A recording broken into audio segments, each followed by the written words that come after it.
Okay, I can see you, but I can't hear anything.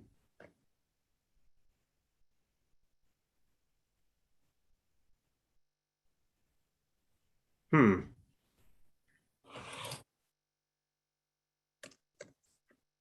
Anything for a second. There it is.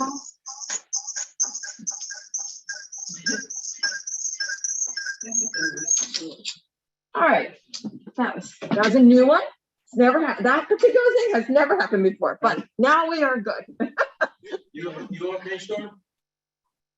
Yeah, I think I had to use some dark magic to get this to work on this ship, so that's probably Okay. what caused the technical difficulties. No, it was me. We're rolling back and forth a little bit. We're getting seasick here. All right, let's get on with business. Kevin, do you have the agenda in front of you to make the reading? I do. Thank you.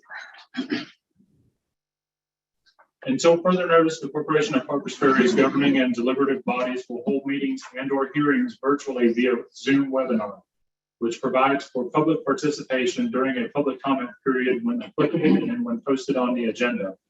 Alternatively, the public may watch meetings by YouTube, video live stream, or listen by telephone. These options comply with the Open Governmental Meetings Act.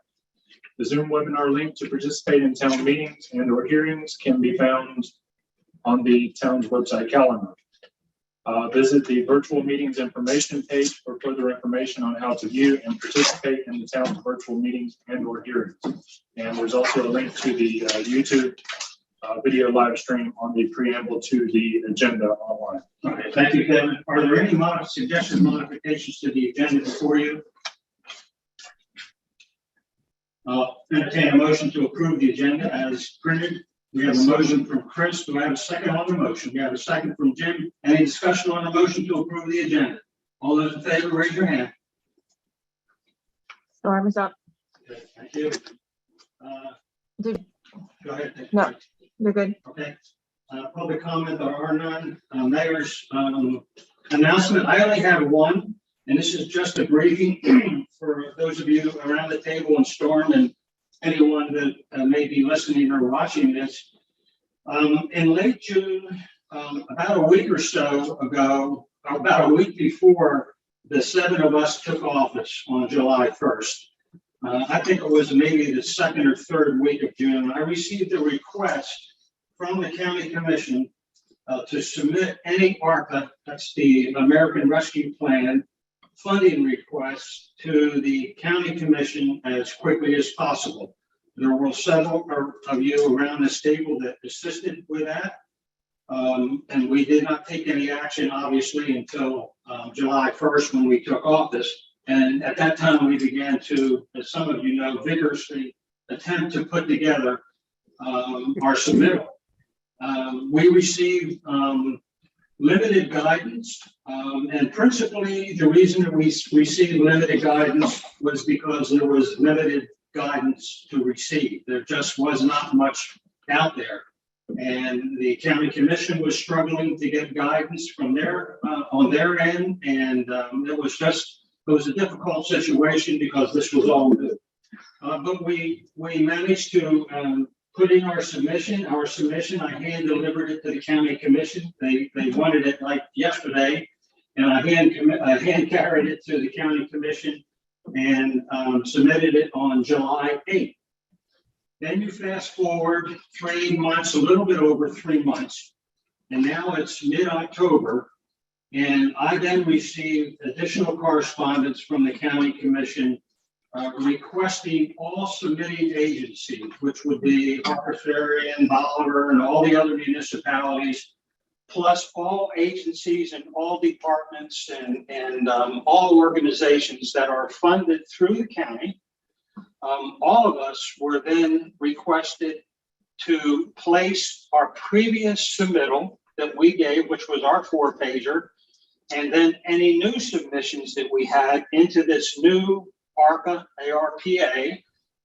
format. And this was a portal, and I don't believe it originated from the county. I believe it originated with the federal government. I'm not sure on that, but this was a new portal. They wanted all of this information put on this new portal. It was a difficult task.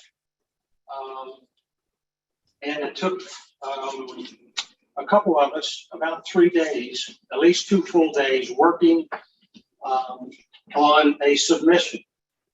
And the submission that was submitted, it's pretty cool. The submission that was submitted was our water department distribution system. Now recall, there's 2 parts to our water system that we have. We have the plant that's being built, rebuilt, and all that stuff now. That's funded basically through the USDA loan. The water distribution system is an unfunded project. We do not have the funds for that, but all of the engineer work, all the design work for that has been completed, and we even received some formal bids on that. So I took that submission and I took the bids that came in and the estimated cost for that, which is still unfunded, and it was 9 million and some change. And that estimate came in, I want to say January. And what Deb and I decided to do that other agencies are doing is, because of the cost increase from January, we put, I believe, a 10% cost increase for supplies and everything else, because most of the costs for this water distribution system are your pipes and your valves and all that that's going to transport our drinking water to all the households and businesses. So that was put together, and the total bottom line that was submitted under the ARPA, and I felt that this was the most appropriate one to submit, because it's the one that really met most of the requirements, if not all of the ARPA requirements. We had 5 that we submitted in on July 8th, but because of the guidance that we received after the fact, the majority of those did not qualify for ARPA monies. The water distribution system did. And the thing that I pointed out to the commission in the portal that we put together was the fact that this is almost shovel ready. All the design work has been done.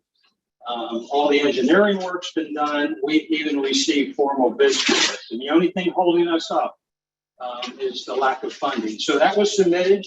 And I also pointed out in our submittal that we have many aspects, and Bill Robinson is with us tonight, and I don't know if Chris Fire is on the line or not, but we have many aspects of our distribution system that are 60, 70, 80, 90, and 100 years old.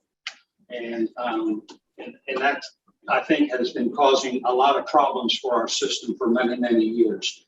So with all that said, we're in a waiting game now. I do not know when the county commission is going to be reviewing all of the submissions from the county. But if there's anyone in this room or anyone viewing that is so inclined, I am sure that the county commission will accept a phone call or an email of support for Harpers Ferry's submission. So if there's anybody inclined to do that. So we'll just wait and see what the county comes up with. I assume that they're going to be deliberating very soon. So hopefully we will walk away victoriously, but if we don't, then we just move on and we go to plan B, whatever that is.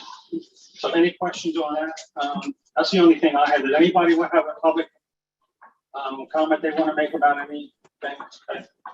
Okay, let's go to tomorrow. Tomorrow there's from the West Virginia DOH at 4 to 7 tomorrow. The work on the Bolivar Heights, not Bolivar Heights, but Loudon Heights along 340, and that's going to be very impactful on the town. So I think all of us need to, as many of us, to at least watch it. Yeah, that's we all know the terrible rock slides and trees that slide off that. So they're going to be doing a study, and I've asked Patty to monitor that, take good notes, and let us know. And that's on Zoom. Yeah, and there's talking about some long closure, maybe months, 60 to 90 days. Okay, let's go to approval of minutes. We have two of them in your packet. We have the first one is a regular council meeting on Monday, October 11th. Any additions, deletions, modifications to those minutes? I move we accept those minutes as presented. Do I have a second on the motion? We have a Second. second from Christian. Any discussion on the motion to approve the minutes? Laura? I just want to make a suggestion at the beginning of the minutes, if you refers to the bookkeeper, is to change that to the financial officer. Correct. Thank you, Laura. I had that on my also to ask Kevin if you could do that. Any other discussion? All those in favor of approving the minutes, raise your hand. Thank you. Storms is up. Okay, minutes, this is a special council meeting held on November 2nd. You have the minutes before you. Any modifications, additions, deletions to the November 2nd minutes? Hearing none, I'll entertain a motion. I have a motion from Chris. Do I have a second on the motion? We have a second from Christian. Any discussion on the motion to approve the minutes? Hearing none, all those in favor of approving the motion, raise your hand. Thank you. Treasurer's report. Deb, you've got the floor.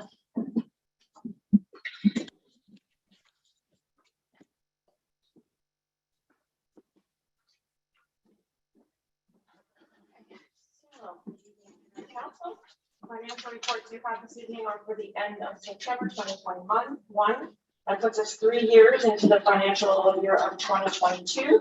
So that's 3 months. 3 months, into yeah. the financial fiscal year of 2022. So that represents 25% of our year. Our general fund, with removal of the carry forward balance of $1,094,000, the budget income becomes $975,257. So the income we've received thus far as of the end of April of $264,968 represents 27% of the budgeted income for the year. The expenses then, as we pull out carry forward balances, our operating expenses are about 10% of the budgeted amount for the year. In the water department, we have received, installed, and paid for the equipment for the early warning detection system.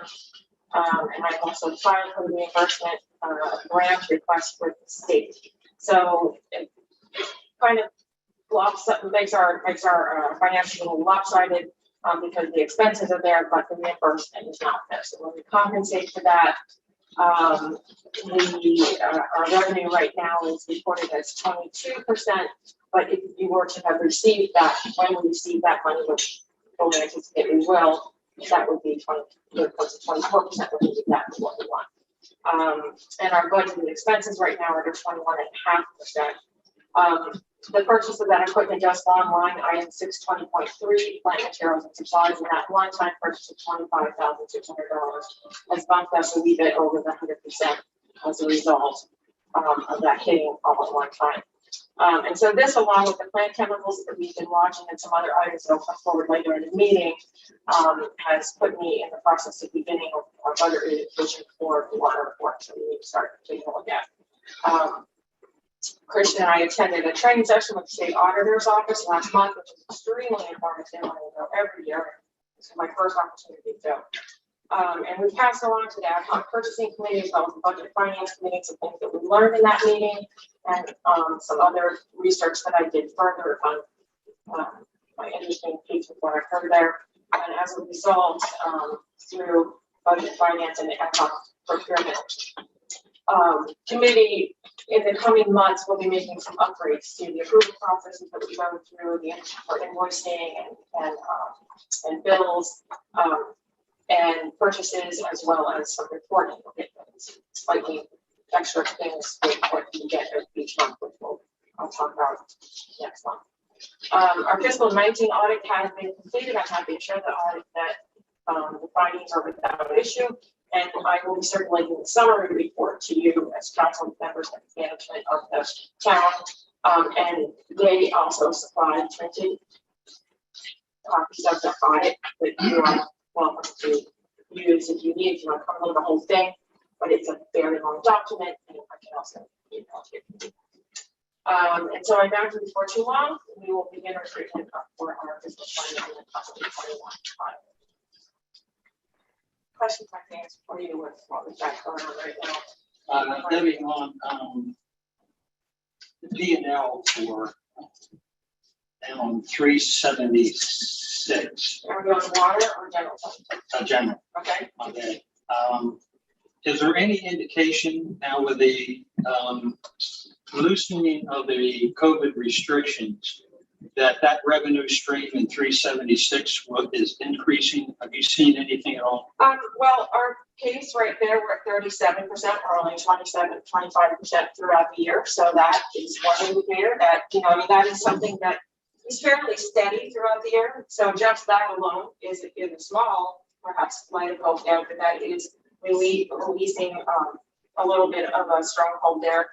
On the other hand, the lottery fund, which also is slightly related, is down. It's only 13%. So I haven't, I think there's one more on here. Let me just look really quick. I think some of them are grouped together, but I'm showing internal this, but those are the two big pockets we put those in. So I don't have any specific information from any outside source saying that it's getting better.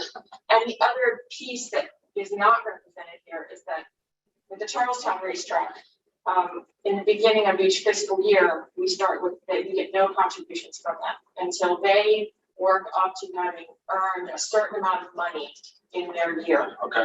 And then once they hit that point, then they're required to start distributing. So that will also, knowing that also makes our 37% number a very favorable number for this portion part of our fiscal year. Thanks. And are there any concerns that you have with any of the reports No. that are a little bit out? Okay. All right, Chair, will entertain a motion to approve the financials. I move that we approve the Corporation of Harper's Ferry and the Waterworks financials through September 2021. All right, second on the motion. You got a second for Chris. Any discussion on the motion to approve the financials? All those in favor of approving the finance, raise your hand. Storm is up.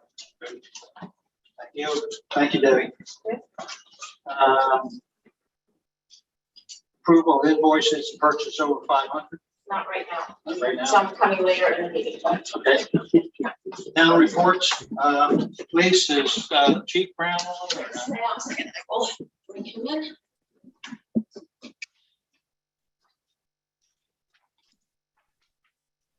Yeah, Chief, you're on mute, but you should be able to participate now. Good evening, Council and Mayor. Give the October report. We had one accident, one call out, no assist. We had 75 citations, 138 incidents for the month of October. I just wanted to say I'm still meeting with the mayor, still addressing some of his concerns and trying to make the improvements for the department and move it forward in the direction he would like to see it go. We have also I've reached out to different individuals and trying to accomplish some goals within the department and move it forward. And we're still meeting once a week to address those concerns. Any questions? Well, Chief, I have one question. Particularly on weekends, on Washington Street, east of Union Street, a lot of people will be parked, and there are two tires that are in the lane of traffic. And this is pretty consistent. And I see people coming in all the time having to veer away. Is there anything we can do about people who park inside the lane of traffic? I can have normally we're not there when the vehicles are parking. We could probably clean up the shoulders of the road a little bit better in order to get them off the road better as well. So I will look into seeing what we can do to make that improvement so we can move forward with that. Hey, did you notice, Jim, I can ask you a question, because I'm on the parking committee, and do you see that there's potholes on the side? Because I know some people cannot filling those holes, and those holes are over 12, 14 feet. Right, right, that's some of the concerns. It's the ruts that are off into the, on the shoulder of the road, should be, it needs to be resurfaced, or we need to look at what we can do to improve, that feature so that they can pull off the road more. So I agree with what you're saying, that the shoulder of the road is what I was trying to address there with you. Yeah, that is a concern. Generally, it's huge SUVs. Yeah, what particular area, Jim? It's- The landmark. It's, The Lawrence Club? below the ones, about 100 yards east of the intersection of Union and Washington. Okay, all right. Okay. Chief, just for your information in the council, I had a conversation, I contacted Mr. Lee Thorne, who was the district supervisor for District 5 for the Department of Highways for the state of West Virginia. He covers Berkeley, Jefferson, and Morgan, I believe. And I had a long, good conversation with him, and he hasn't gotten back with me yet. But he's either going to try to personally come here and look at Washington Street on several issues that I raised with him last week, or he's going to send the Jefferson County supervisor that's out in Carneysville to come over here. So hopefully, and I will address that, Jim and Chief, I'll address that concern when either Mr. Thorne or the supervisor from Jefferson County gets here to specifically talk about Washington Street and the potholes that are particularly from the Child Care Center all the way down to Church Street, those areas, and then also that Kristen, you brought up with parking with the right-hand side of the car is in a pothole. So I will address that with the supervisor. Anything else for the chief, Chris? I had a follow-up question to your comments, Mayor, last month about the intersection of Washington Street and 340 going over to the park. Really not in Harper's Ferry, but I wondered if that is a possible camera site, if that would help with some of the dangerous speeding through that intersection. Yeah, I don't know what West Virginia is. I believe Maryland or Delaware has done away with that. It was evidently challenged. Chief, what's the regulation in West Virginia for cameras?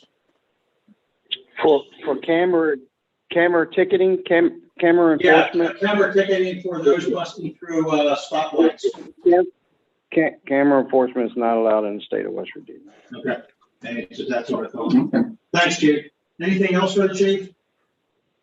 Thank you, Chief, No, and thank you, officers, for continuing to do a good job in representing Harper's Ferry.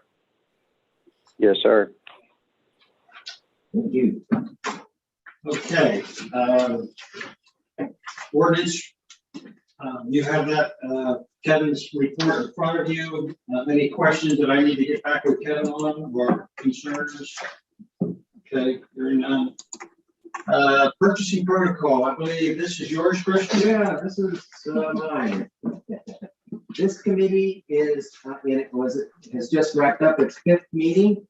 We thought it would be the last, but it's not going to be. We will have another meeting here soon, so we can close this committee. And we're doing some great work. Deb Kelly is on it, our financial officer, and of course we have the Budget and Finance Committee, Storm, and Chris and I. So that's the committee. Oh, and we're working with Bill. Sorry, Bill, with the Water Commission. Yeah, he looked up and reminded me. So let me find my sheet on that. Okay, so we had a very good meeting where we discussed a new online bidding system that the town is going to take on. There'll be more information on it, but it's with a firm called Infotech. And three of our people have been through training, Bill, Deb, and Storm. And from what I've heard, they're very excited about this system. It's a lot better than the old way we were doing it, whereas The bids were, they're just way more advantages. Bids can only be submitted in complete, whereas they can't, the other way they send them in and have complete or missing information. And, you know, we don't have a proper bid.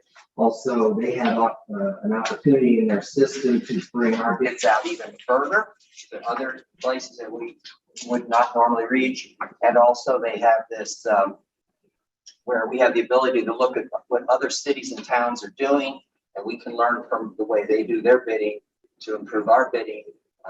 So this is just gonna be a tremendous system. We don't pay for it. It's paid for by the companies that bid on the contracts or on the RFPs.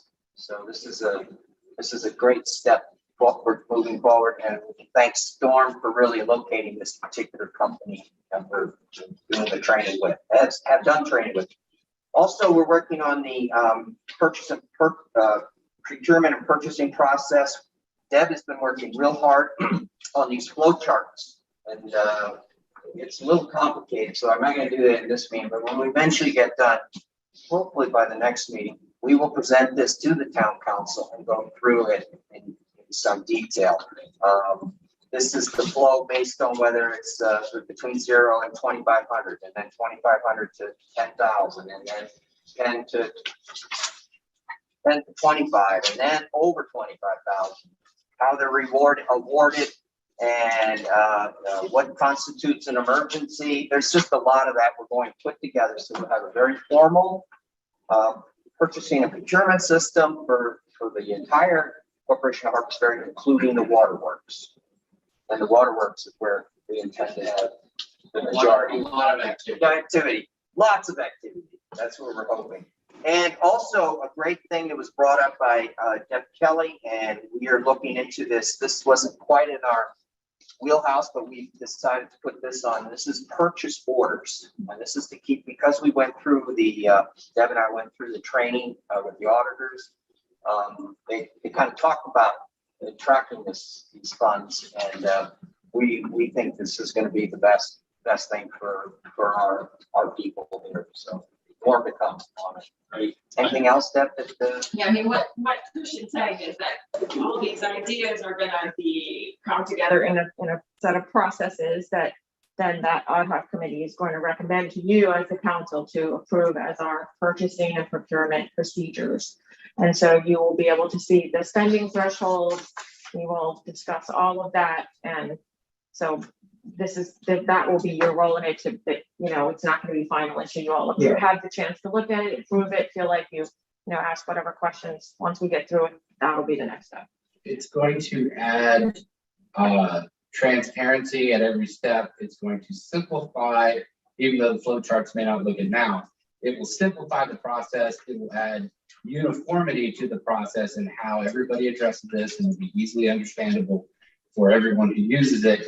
And it will greatly enhance our ability to stay in compliance with state, and if it comes to federal law, with respect to all of our procurement processes. So it's very exciting what we're looking at. Great. When do you expect the inauguration of the bidding process to take place? Well, When was the first item to be bid out? Do you think we will use this new system? When do you think? Our electronic system, Mhm. very soon. Okay, so final. Well, the acceptance of using that electronic system that we looked at a lot. Storm looked at a lot of them, the committee looked at a lot of them. That all becomes part of the process. So if we can get to that, I would suggest not having approval of those processes at the next regular council meeting, because you may have a lot of questions and there may be a lot of discussion. If we have a special meeting, perhaps sometime in December, to approve that. And then once we do that, then we can work towards, if we need a bid to be created through that system, we can do that. Okay, thanks. Okay, anything else on that, Christian? Yeah. If not, do you have the next one? Yeah, I do. Budget Finance Committee. The only thing we had, we have a request for funds from the merchants, the Harpers Ferry Bolivar Merchants Association. That is their new name. They went kind of back to the old name, and it has to do with their map of Harper's Ferry. If you haven't seen one, here's one, but it lists all the businesses in town involved Harper's Ferry. Well, Harper's Ferry and Bolivar. They've had such a good year, they sold out, or not sold, they give these away for free, but they ran out. So they're in the process of ordering another set. Right now it's $1,700, and Bolivar, the town of Bolivar is kicking in $500.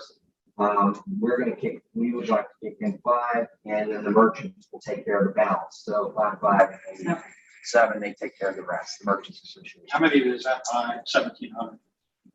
Ooh, Yeah, I don't remember the. I don't remember the exact. 1,000? It's a bunch, Pretty hefty, boxes of them. But it was not like a full reprint, but they're gonna make adjustments in the spring. Yeah, we have changes in the businesses, but they need something now, because we Okay. basically run out. Okay, so you're gonna make a motion? Yeah, I'm gonna make a motion. I move to approve, the Budget Finance Committee, recommended to approve $500 from the 402 Economic Development, to the Harper's Ferry Bolivar Merchants Association for reprinting tourist maps. Have a second on the motion, Chris? Any discussion on the motion to approve $500 out of 402 for maps reprinting? Hearing no discussion, all those in favor, raise your hand. That passes, thank you. The big hand. Anything else? Chris? No, that, Can I? Go. go ahead. Yes. Oh, yes. So, in the, when we all came on as a new council and established new signers, And the motion that was made at that time was all bank accounts converted to these new signers.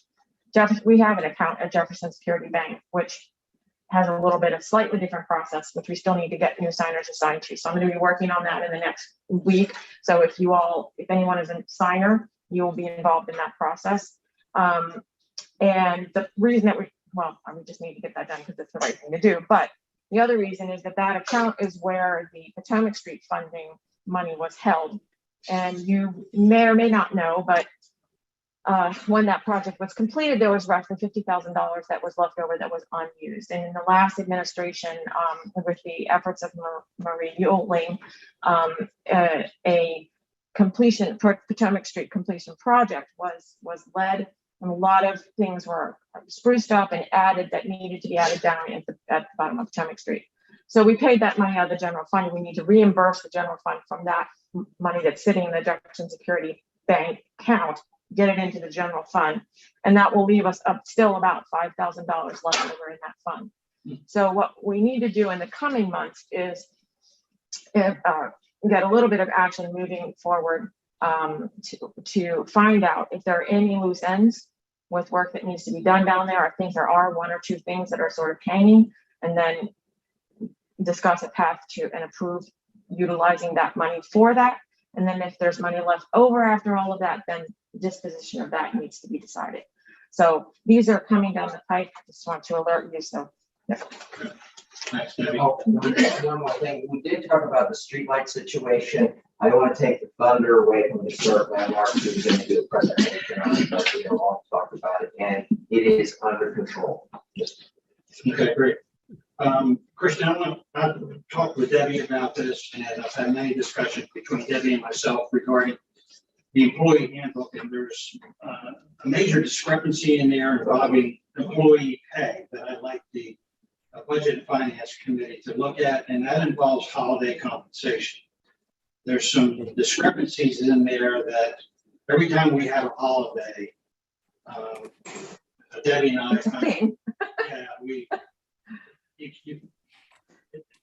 the wording in the handbook does not quite adequately address the issue when non-police employees are required to work on a holiday and the type of compensation. So Debbie is familiar as I am with the issue, and so I'd like to ask the Budget and Finance Committee to get together and see if we can reconcile that problem, so we don't have this every pay period with employees. Okay, we'll definitely get into it at the end of the month on our regular Tuesday, end of the last Tuesday of the month meeting. I do have a question though.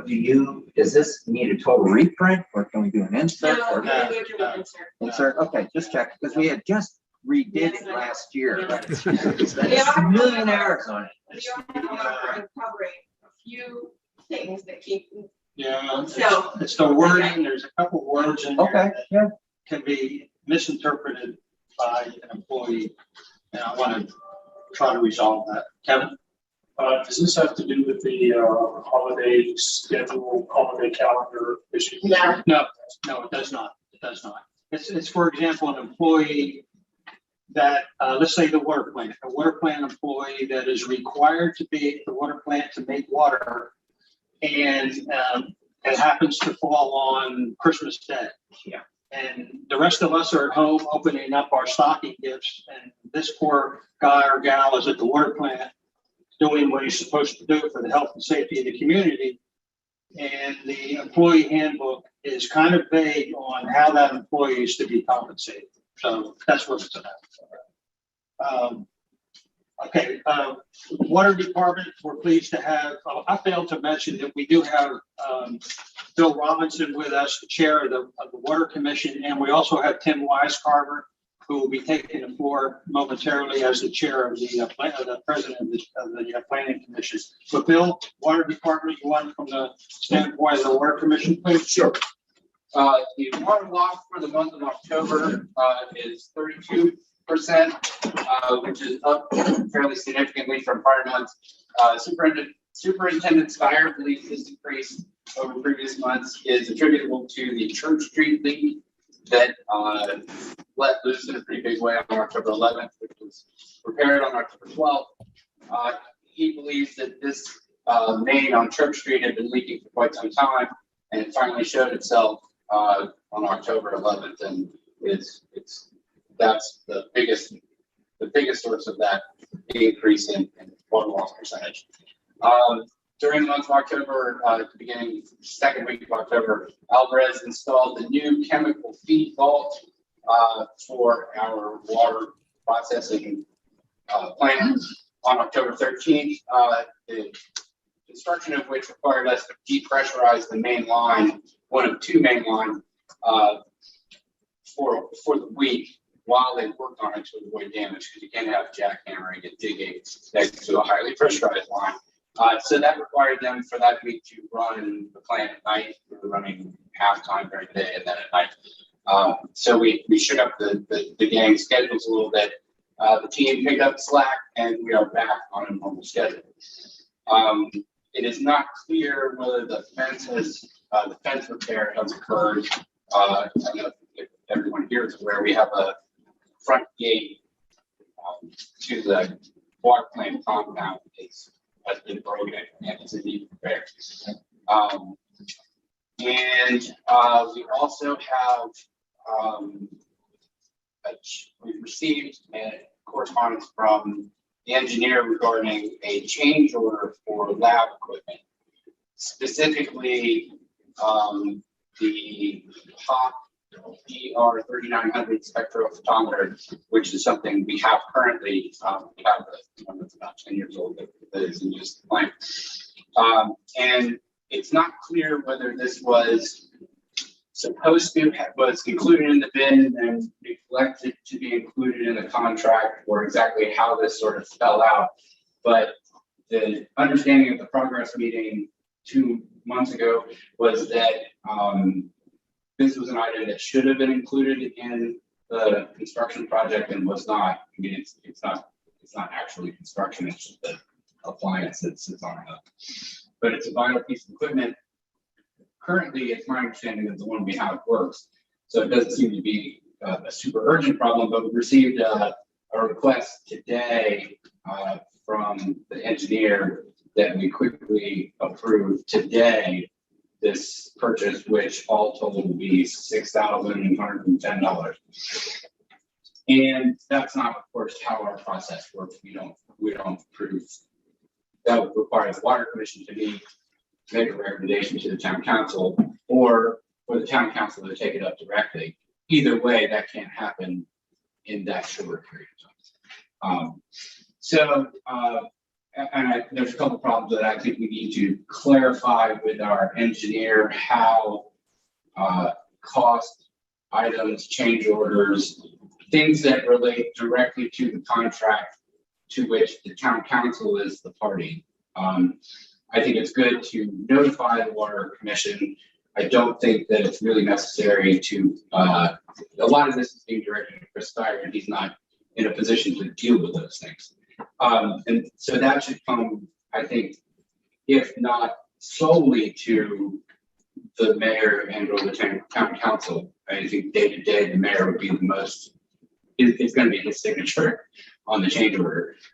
So I think we need to come up with a way to communicate that more effectively to our engineer so that these things don't start at the superintendent level and then maybe make their way up to us. I think there's a little bit of research we need to do, because how the money out of which this comes, I know $6,000 in scope of such a large project isn't a huge chunk of money, but we still have all of our obligations to make those purchases the right way and follow protocol. And in order to do that, we need to know out of which source of money to pay, whether it comes out of the USDA loan funds, whether it comes out of our water utilities operational budget. And in order to make that decision, we need some information about where did this originally appear and how did it get left out of the resulting documents? Why does everybody at the construction progress meeting table believe that this was something that was originally supposed to have been done under the contract, but now the contract doesn't reflect that? And I think that's information we need before we can make a sound decision on pulling the trigger to buy this piece of equipment, which, according to everything I'm aware of at the moment, we don't need immediately because ours is working. So. All right, so to clarify, Bill, I think it would be appropriate for the water commission to review what occurred here and make a recommendation to this body for this purchase. Because if we find that it's should come out of the project fund, then obviously a change order would be required. Correct. And if we determine that we do not believe that it should come out of the project fund, then obviously no change order would be required, but a purchase, outright purchase out of the water budget would be required. So are you prepared for the water commission to take a look at the background on this, come back with a good recommendation? Which way to go? Sure, I think we can take a look at that. Yes. Yes. Because it's going to make a difference with their how this thing is. Correct. And it's correct. And it's not just semantics when it comes to how we, where we pull that fund from. And I think we need to get it right.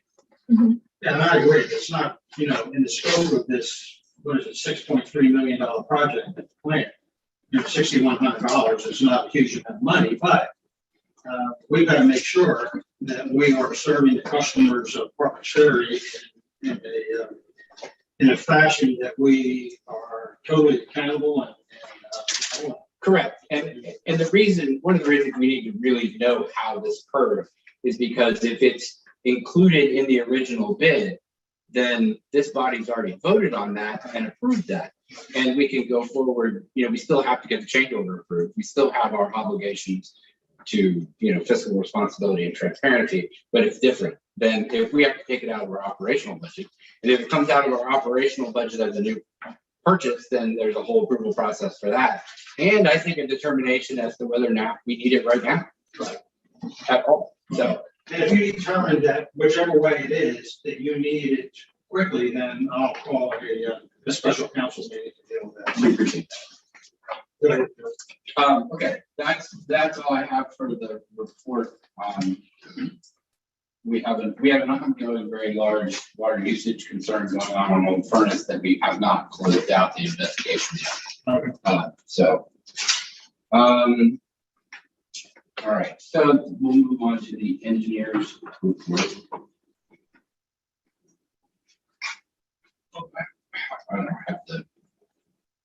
copy of the agenda. What's next? Two. It is, Presentation, Engineers report? yeah, presentation, Mhm. discussion on monthly water. For E2. 42.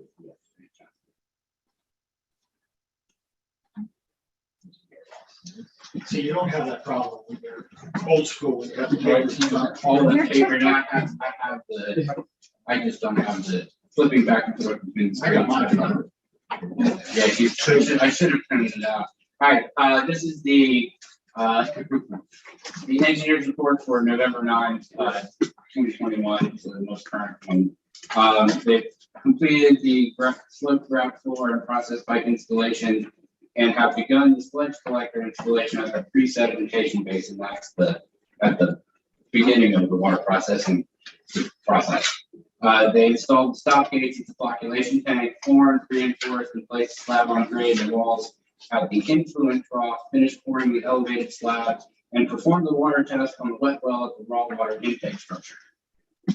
They formed, reinforced, and placed the lower ring beam with leveling plates and the starter ring and the upper ring beam and slab on grade at the clear well. Alvarez continued installation of the light fixtures and continued electrical work at the treatment facility building and installed the raw water meter wall, baseline number 2, 12-inch ductile iron pipe overflows and drain at the pre-sedimentation basin and flocculation tank, the mud valves, and baseline number 3, 8-inch ductile iron pipe raw water to influent trough at the site.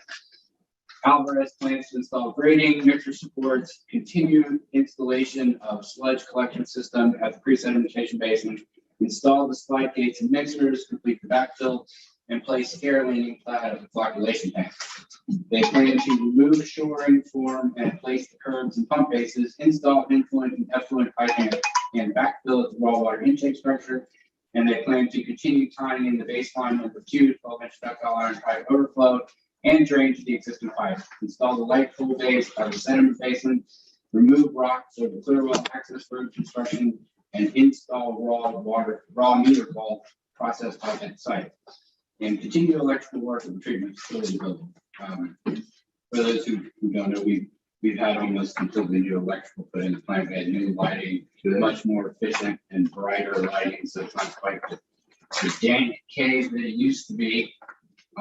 It's kind of like we unscrewed the radiator cap and screwed it in a new plant, and they're pretty far along. If you get it, anyone who has the opportunity during the day when the plant's open, I recommend going down there and having them show you around a little bit. It's fantastic, and it's the scope is much more than it sounds when you hear this stuff. The GDNF resident project representative Dave Dusky has continued on-site full-time inspection duties and has been coordinating efforts between Alvarez and Harpers Ferry personnel. GDNF has received 54 submittals to date, most of which have been reviewed and returned. Operation and maintenance manual submittals have been reviewed along with several other equipment material submittals. Alvarez received payment for pay application number 6 in the amount of $390,034.66 and submitted application for payment number 7 in the amount of $435,671.49.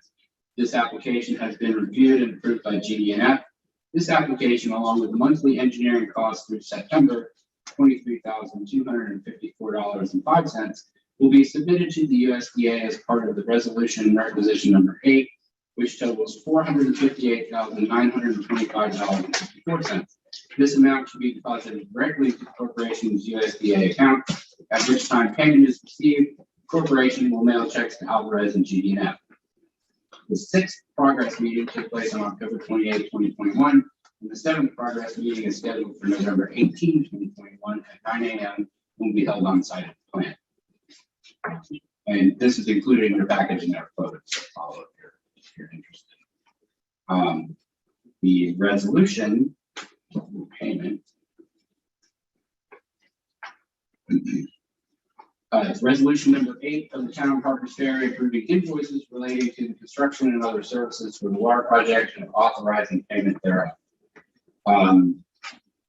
Whereas the town of Harpers Ferry has reviewed the invoices attached here to and incorporated herein by reference in relation to the construction of the water project, funded by the United States Department of Agriculture and find as follows. So none of the items for which payment is proposed have been requested from another source. That each item for which the payment is proposed to be paid is or was necessary in connection with the project and constitutes the cost of the project. That each of such costs has been otherwise properly incurred, that payment for each of the items proposed is due and owing. And those amounts are to Gwynn Dobson and Foreman, $23,254.05. To Alvarez Contractors Inc., $435,671.49, for a total of $458,925.54. Okay, thanks. The chair will entertain a motion to approve resolution number 8 in the total amount of $458,925.54. We have a motion from Jim. Do I have a second on the motion to approve? Second from Chris. Any discussion on the motion? Yeah, I'm missing, I'm trying to get Storm back in. Okay. No, shit, you're lucky. Yeah, Storm, I'm gonna just allow you to talk. I don't know why I can't get you converted right now, but at least we can hear your voice. So give that a second to work. There you go. And okay, and I think, can you just test for us? Can you give us a hey?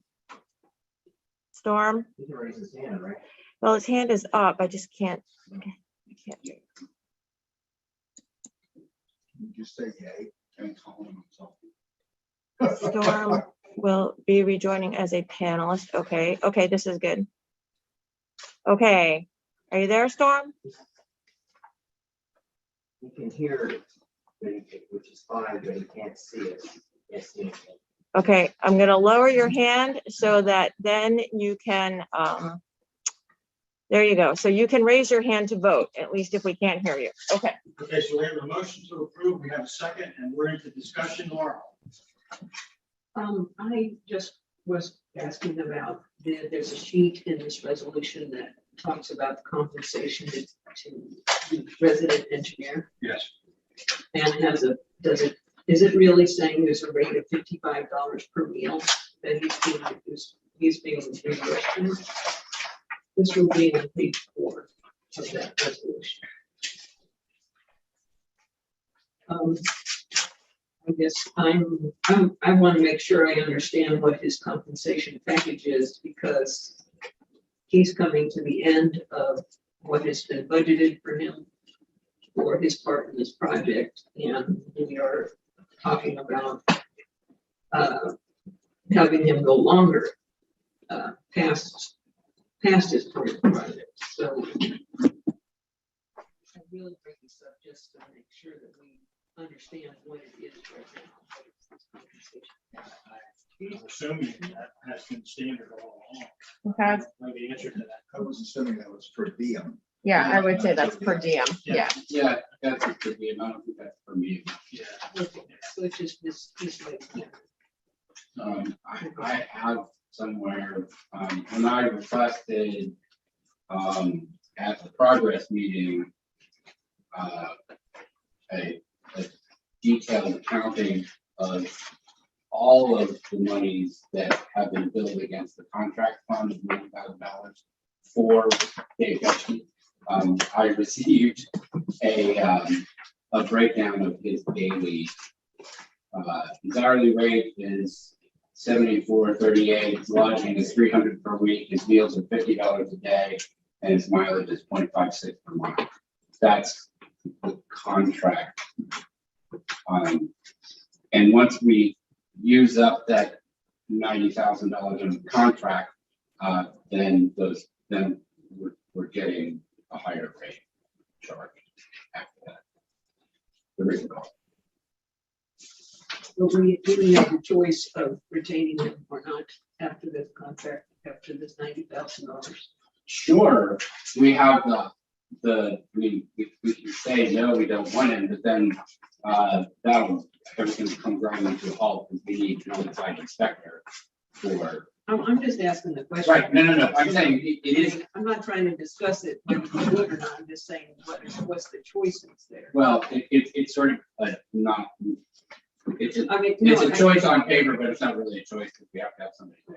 Well, that would be a discussion for a bigger group than probably executive session. I just wanted to. Any other discussion? Okay, all those in favor of approving resolution number 8, raise your hand. Storm, are you voting? Can you, okay, he's good. Good looking hands, good looking hands. Got it. Good looking hands. All right. Okay, the, ACH, do you want to talk about this or you? Sure. So the Water Commission has voted to recommend that we purchase for the software for billing called Kuzi, a module that is for automatic clearinghouse ACH processing of bills for customers.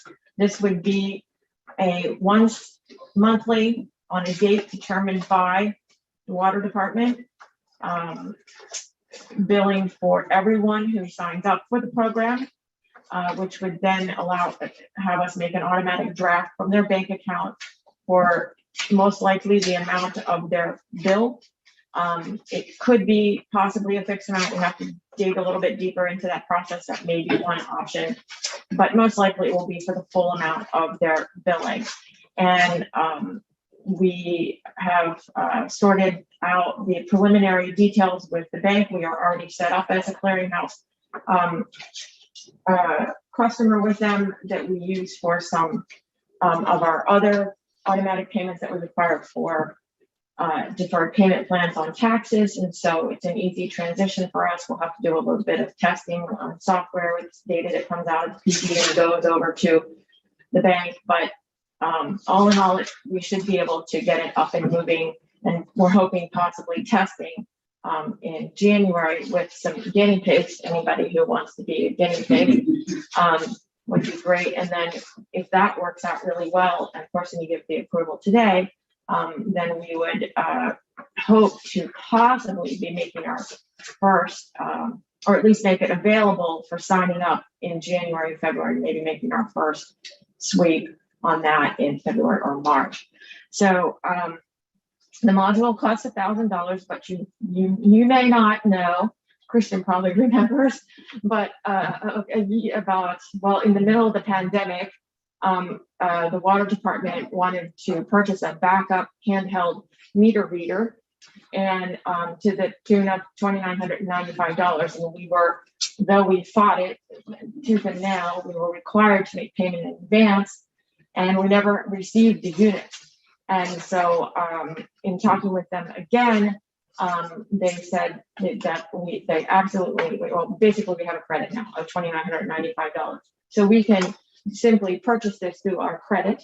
It does not cost anything ongoing, but it will eliminate a tremendous amount of weekly, daily, monthly work here in the office. And our customers are very, very interested in utilizing this as an option for paying their bills. Laurel asked a question earlier today regarding notification to customers in advance of the draw.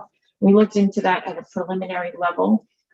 There may be an option that we have through our robocall system right now that may allow for some texting. And so we may ask more than a call, probably texting to make sure, because if you've experienced our robocall on boil water notices and such, it's often very difficult to hear and get a clear answer. So since we're talking about money, we felt that a text would be more precise for people. And then there is also another module for texting that can be added on to Kuzi if that weren't to work. So we'll work on that as our process unfolds in terms of communicating with our customer. However, it is part of the process through the Kuzi documentation that they've asked for with the customer, the agreement, and the bank asks for, that the customer recognizes that they are agreeing that every month this money is coming out of their account, and it's their responsibility to ensure that they have the money for that in their account. When they receive their bill, as they will normally receive it, it will say 0 your bill is being automatically drawn, so don't send in a check. And anybody who, if you receive a bill and it's exorbitant, or you have questions about it, you have concerns, if you feel like you don't want to participate in the ACH then, or for an extended period of time, you may always get in touch with the office and stop that in advance of the date, and we can publish that on the bill when that might be. So I hope that answers your question from Okay. earlier. I think it does, because the worry is that someone has a leak unknown to them, and they have a huge bill that they weren't anticipating, and it gets subtracted from their bank account. But from what you say, they should get the bill and know about it ahead of time. Yes. So that they can stop. the Exactly. ACH. They will get the bill probably 2 weeks in advance of the draw. We'll be setting up one date, and we'll say to the customer, you know, it will always fall to the closest business day around this date. So let's say we choose the 15th of the month, the 15th is on Saturday, it'll happen the next Monday, assuming it's on a holiday. And so and I'm just picking that out of the air, but what we have to do is pick a date that's close, that gives good leeway from when the bill was mailed, but also gives us time to make sure that the payment went through, and that if it didn't go through, we can catch back up to it in case there's a problem with late fees and cutoffs and that kind of thing. So it gives, we can't do it like right before the day it's due. So we've got to back into that and build our process. But this is what you're being presented with now is to allow us to purchase the module with the credit and proceed down the road. You may have another form to approve, which would be the ACH form, but we'll basically you're blessing that. Let's say, And we lost Storm again. we're gonna move on. Yep. Yeah, the chair will entertain a motion to accept a $1,000 payment to Kuzi for the ACH, a new ACH model. I'll make a motion. Sure, go ahead.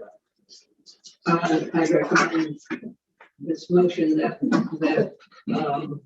this Kuzi module for ACH for customers be purchased with the money that from the discounted, the discount that we already have with Kuzi. We have a second on the motion. We have a second from Chris. Any discussion on the motion? All those in favor of the motion? No, Chris. All right, we'll go with 6-0. I don't know what Storm. Yeah, Storm is just off the meeting right now. Okay. That's all for Bill. Is Chris higher on the phone? He is not, and I that might be because I got the invitation out late. Might not be his doing. Omar C. Kevin, you got it? Yeah. Oh. Oh, that's really, that's one of the- Yeah, no, doing some housekeeping. So.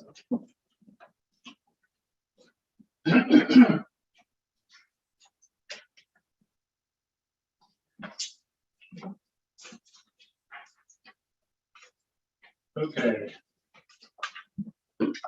The first ordinance you have before you tonight is ordinance number 2021-08. An ordinance to amend Article 1311 of the codified ordinances of Harpers Ferry, amending permitted uses of short-term rentals for compliance with current West Virginia code. First reading of that ordinance was approved last month. This is second and final reading. Have a motion to approve. Okay, Christian? I move to approve the revised ordinance number 2021-08 for second reading. Second on the motion, there's a second from Jim. Any discussion on the motion to approve ordinance 2021-08? Hearing none, all those in favor? Motion passes 6-0. Don't know about Storm, unable to. He's still off the meeting. Yeah. Okay. Kevin? The next item we have is ordinance number 2021-09, and ordinance to amend Article 905. Excuse me. An ordinance to amend Article 905 of the codified ordinances of Harpers Ferry, increasing the water leak adjustment rate. And first reading of this was approved last month as well. This is second and final reading. We have a motion to approve. I move to approve, ordinance number 2021-9 for the second reading.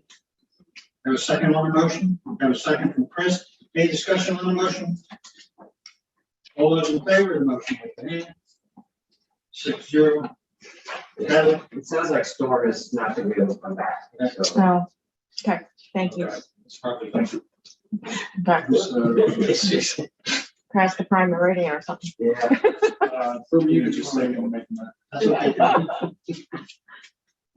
So it was about 8 o'clock when we lost him. Yeah, it was. That's correct. The next ordinance we have is ordinance number 2021-03, an ordinance to amend Article 133 of the codified ordinances of Parkersburg to align with West Virginia Code. This ordinance originally came before the town council in May of this year. But no second reading was held before the end of that council administration. The purpose of this ordinance and the two following it as well is to align our town ordinances with West Virginia Code. This one specifically regards the Planning Commission. We realized when we were doing some research, and I believe it was on the fence issue, we discovered that our town ordinances didn't align with West Virginia Code regarding Board of Zoning Appeals, which is one of the ones coming up after this, appeals to the Board of Zoning Appeals and Planning Commission. And so we have to make those changes because those are mandatory under the West Virginia Code. Okay. And so this is returning for first reading under this council. yeah. Yes, it looks like it's just one, a few words, just. Yeah. One word. Yeah, they're all small changes of it. It looked like the main thing was that members of the planning commission now will be appointed and approved by the council rather than the mayor. Am I understanding? Right, and I can explain that as well. I'm glad you brought that up. Find that.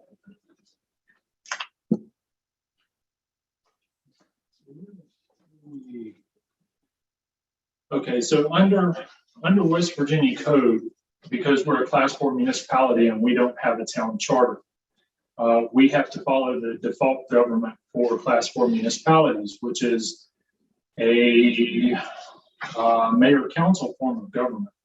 Under mayor council form of government, the mayor and council together are both the governing body and the administrative authority for the town. West Virginia Code AA 2-3, which regards municipal planning commissions, states that nominations for municipal planning commission membership are to be made and are to be appointed and confirmed by the governing body, where the administrative authority and governing body are the same, which Parkersburg is. Right? So, Okay. Thanks, Kevin. previously we had, currently we have in our town ordinances that the mayor nominates and the town council approves, and that's not correct under state code. Even though we dealt with this, you guys dealt with this in May, you still were reverting back to the first reading. Correct? Right, because we didn't hold a second reading before the end of the term.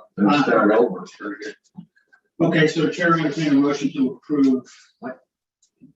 Chris, I move to approve the first reading for approval of ordinance 2021-03, Planning Commission, revising Harpers Ferry Codified Ordinance Article 133 to correct and align with the West Virginia Code. thanks, Chris. Do I have a second on the motion? Do I have a second? Christian, any discussion on the motion?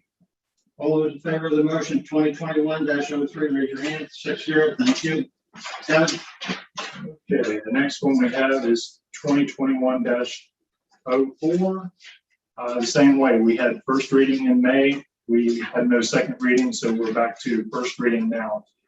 And this is an ordinance to amend Article 134 of the codified ordinances of Harpers Ferry to align with West Virginia Code, specifically regarding the Board of Zoning Appeals. Have a motion to approve first reading. I'll make a motion. Okay. Thank you, Laura. Have a motion to approve 2021-04. I have a second on the motion. I have a second on the motion from Chris. So any discussion on the motion to approve 2021-04? Hearing none, all in favor, motion raise your hand. 6-0. Thank you. Kevin? Okay, and the last one we have tonight is 2021-05. Ordinance number 2021-05, an ordinance to amend Article 1328 of the codified ordinances of Harpers Ferry to align with West Virginia Code regarding appeals to the Board of Zoning Appeals.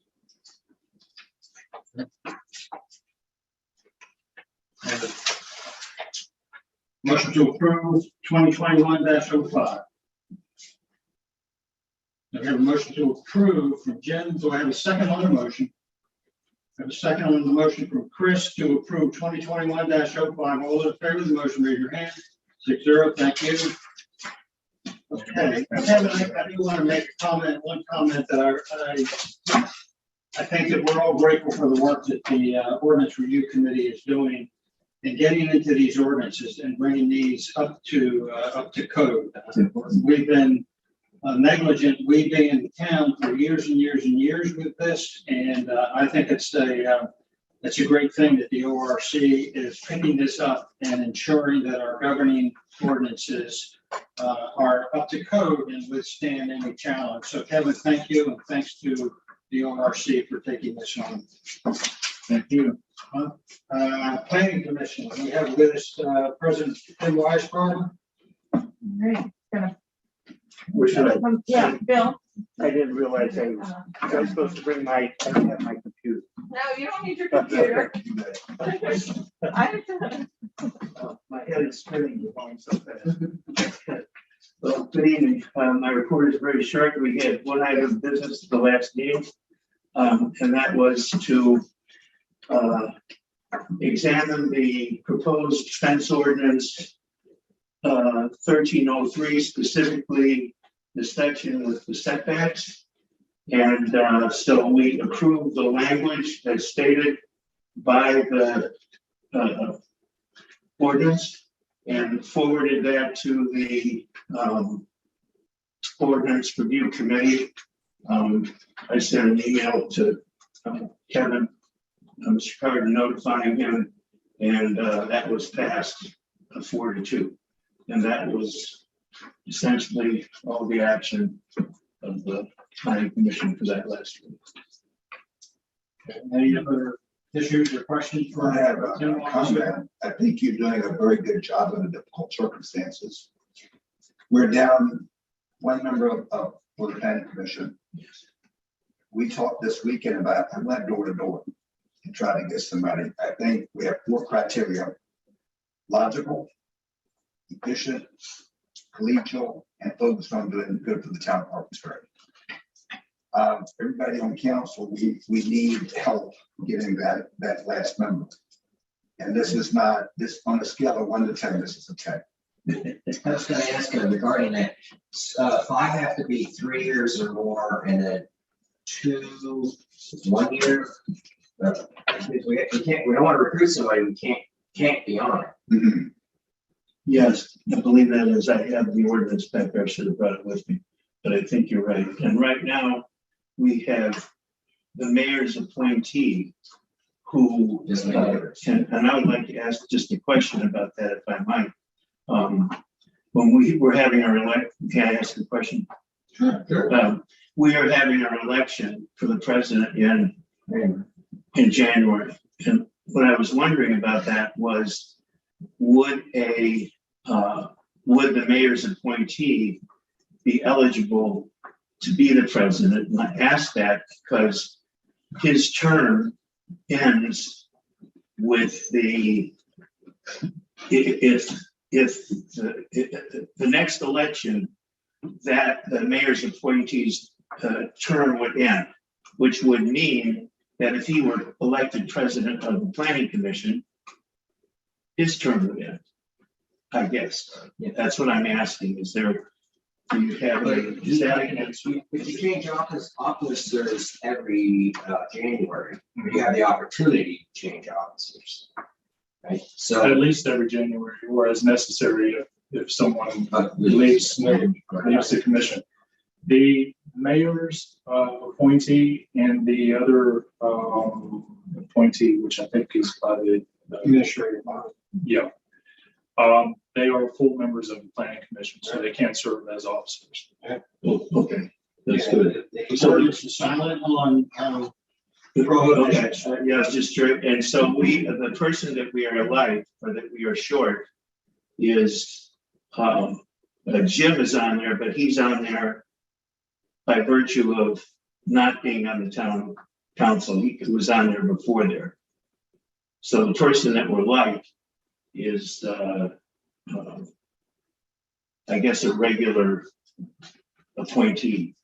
A 3-year. Yeah, and so that person would have to come before you with an application because the ordinance hasn't been changed yet. He would apply to the person would apply to the mayor. Because, or did you just change the ordinance to apply to the town council?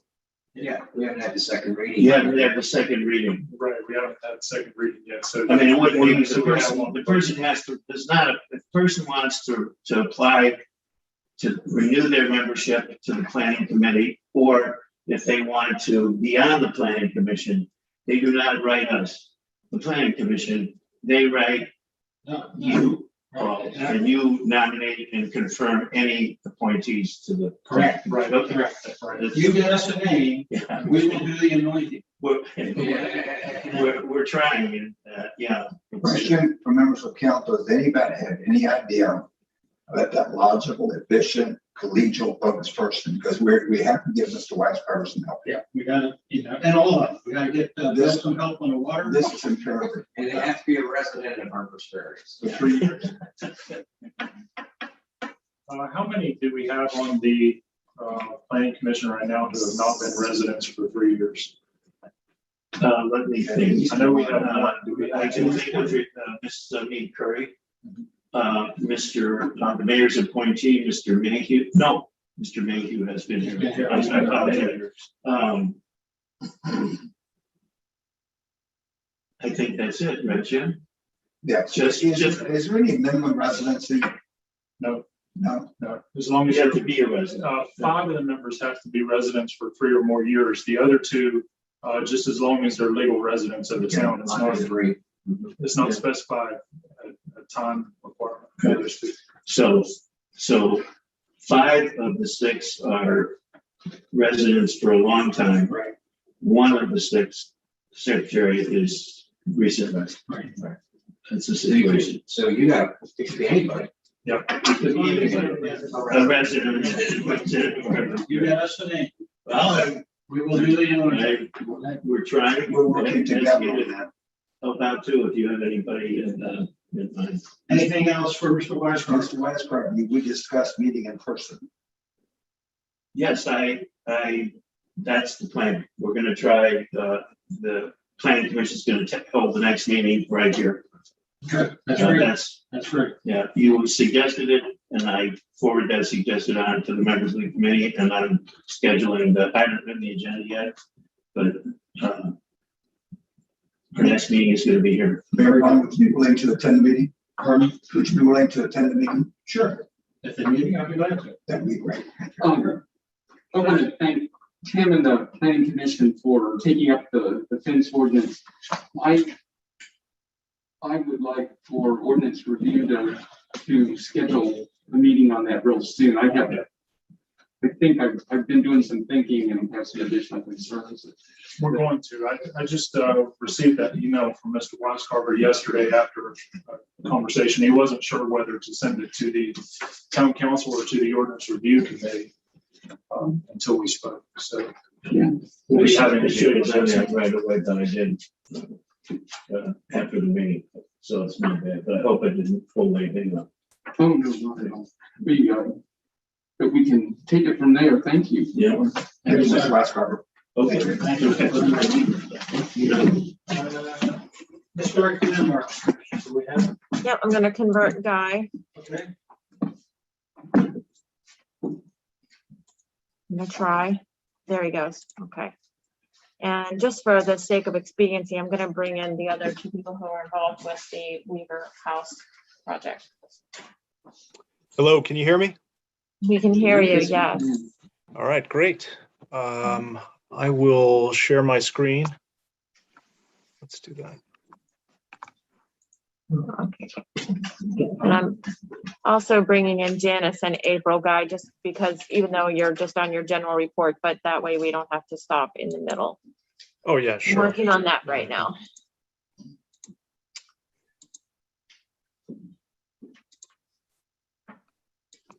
Okay, there we go. All right. And let me know if you can see my screen.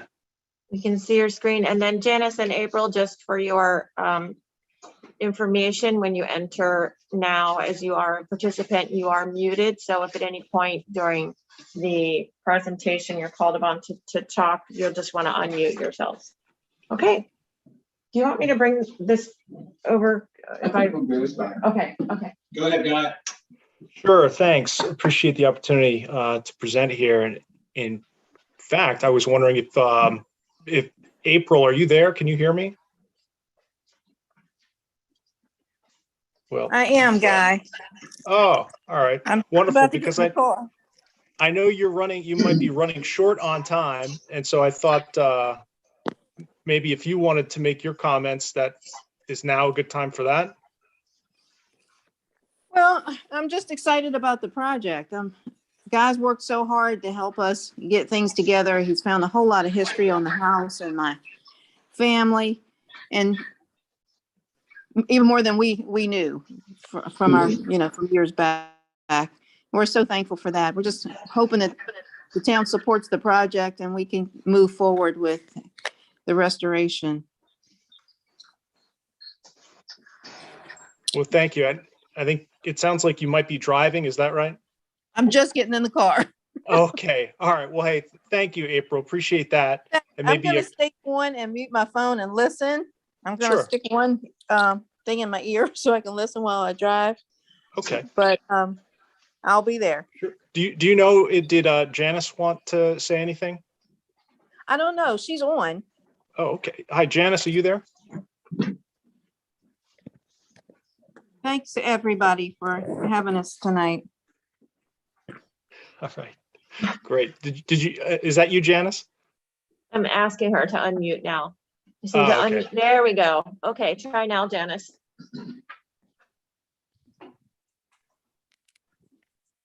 Can you? It looks like you're unmuted, Janice, if you want to say hello. I don't know. Oh, there she is. Hello, Janice, are you there?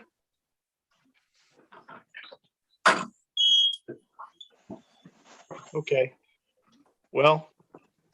Go ahead, Guy. Yeah, I think maybe we'll come back, Janice, if you get your microphone working. But yeah, so here on the presentation, Weaver House update, and I don't know if I've provided a disclosure for the group here. I have zero financial interest in anything that's going on here. I'm not writing a book or planning have relatives doing work or anything like that. This is purely altruist endeavor for me.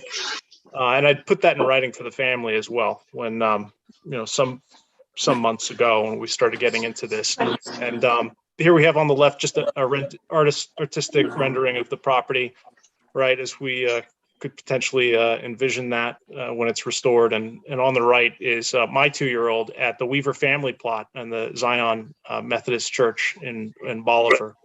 So wanted to put that out. Also give a quick update on what the property looks like today. So here it is. It's obviously we've removed a lot of the vegetation. We've got a lot of the security risks, including the open cistern completed and entranceways boarded up. And we also have verbal consent from the 7 Weaver owners to pursue a restoration grant. And here are just a couple pictures from 2018 showing kind of how much of the vegetation that was removed, as well as kind of this drainage that was put in around that year. It looks like just something we could hope to address because it makes access to the property difficult. This is the plot from above, what we're looking at, block KK lot 7. It's listing in the historic landmarks as contributing with 2 contributing structures to the historic district of Harpers Ferry, and chain of custody for the property from the federal government through the first president of Storer College to George and Julia Weaver, then their son, James, who George. Our grandmother's house? Can you hear me?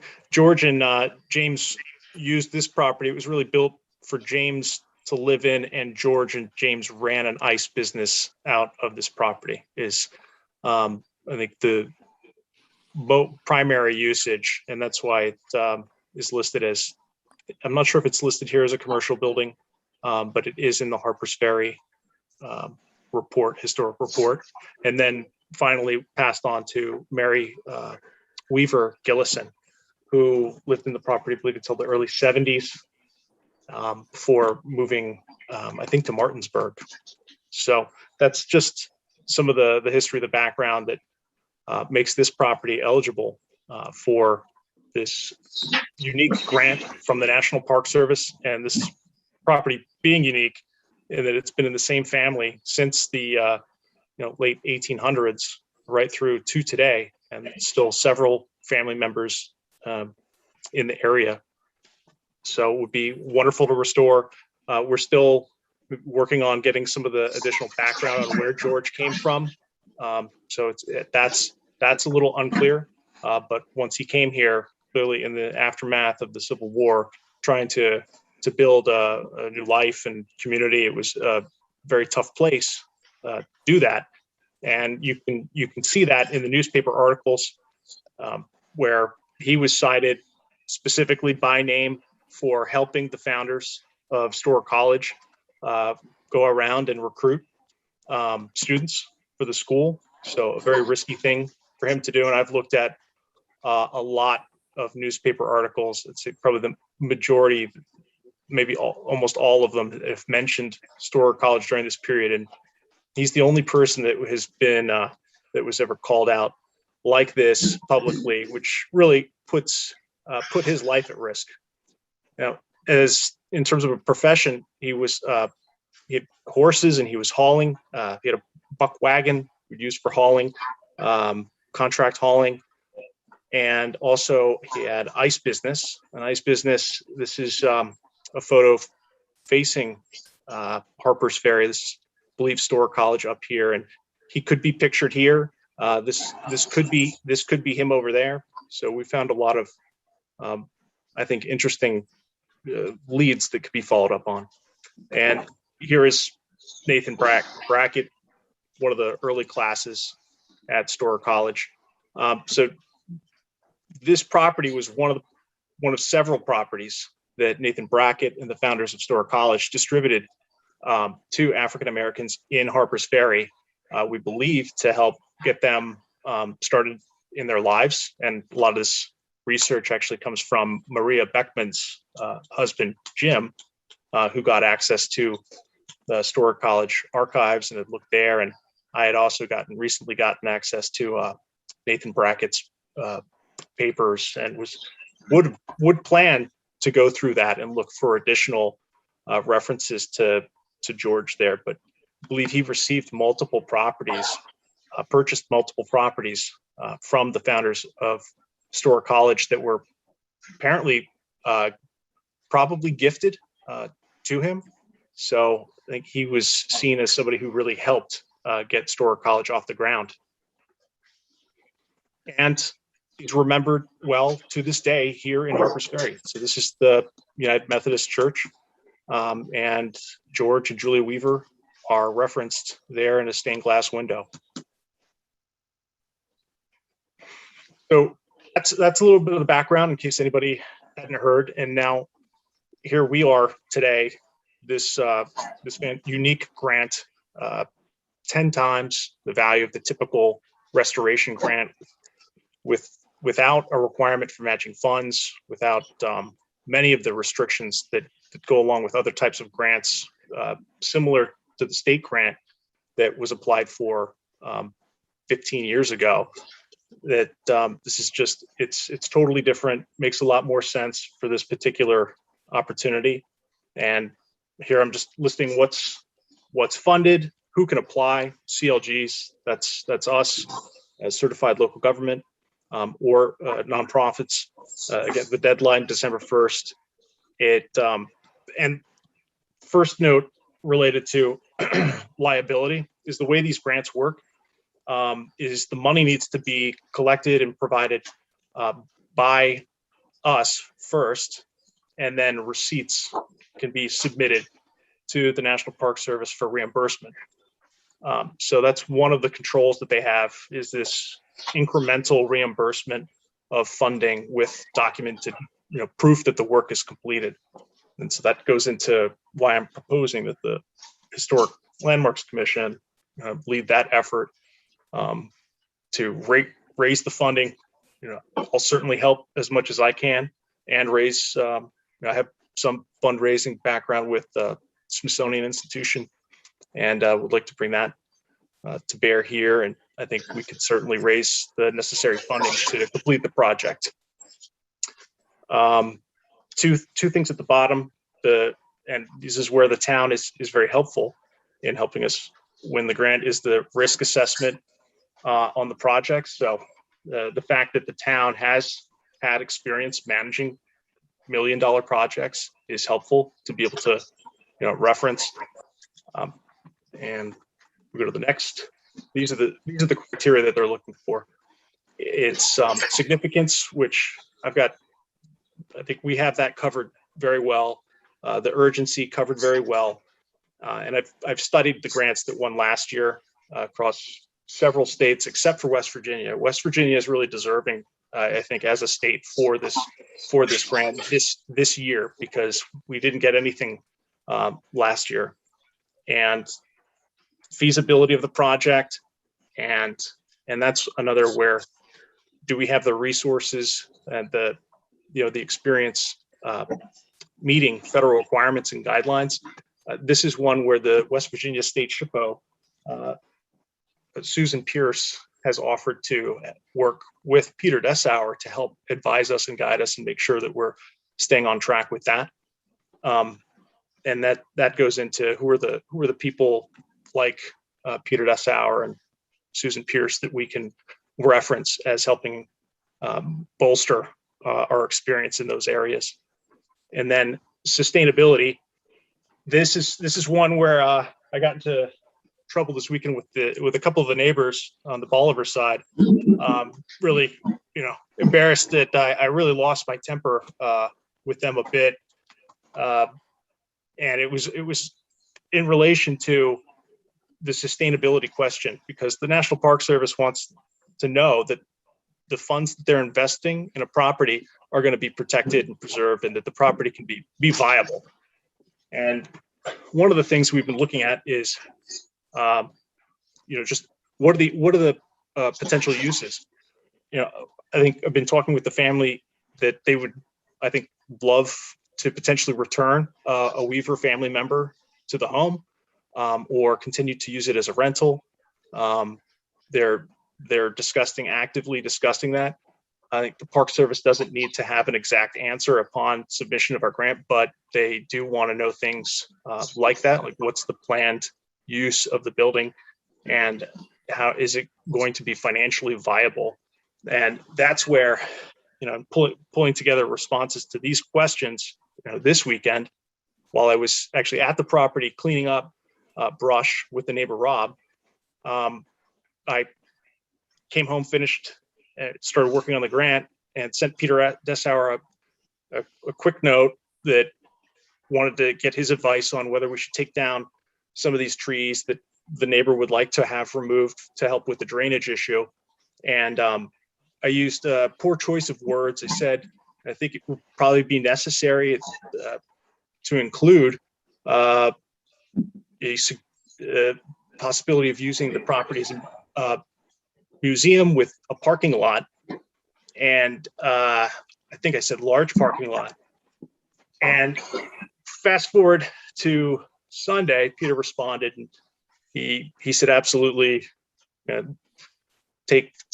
down those trees. And then what happened next was one of the neighbors reached out also via email and asked about, hey, why are you marking these trees? Why are you removing them? Keep the trees.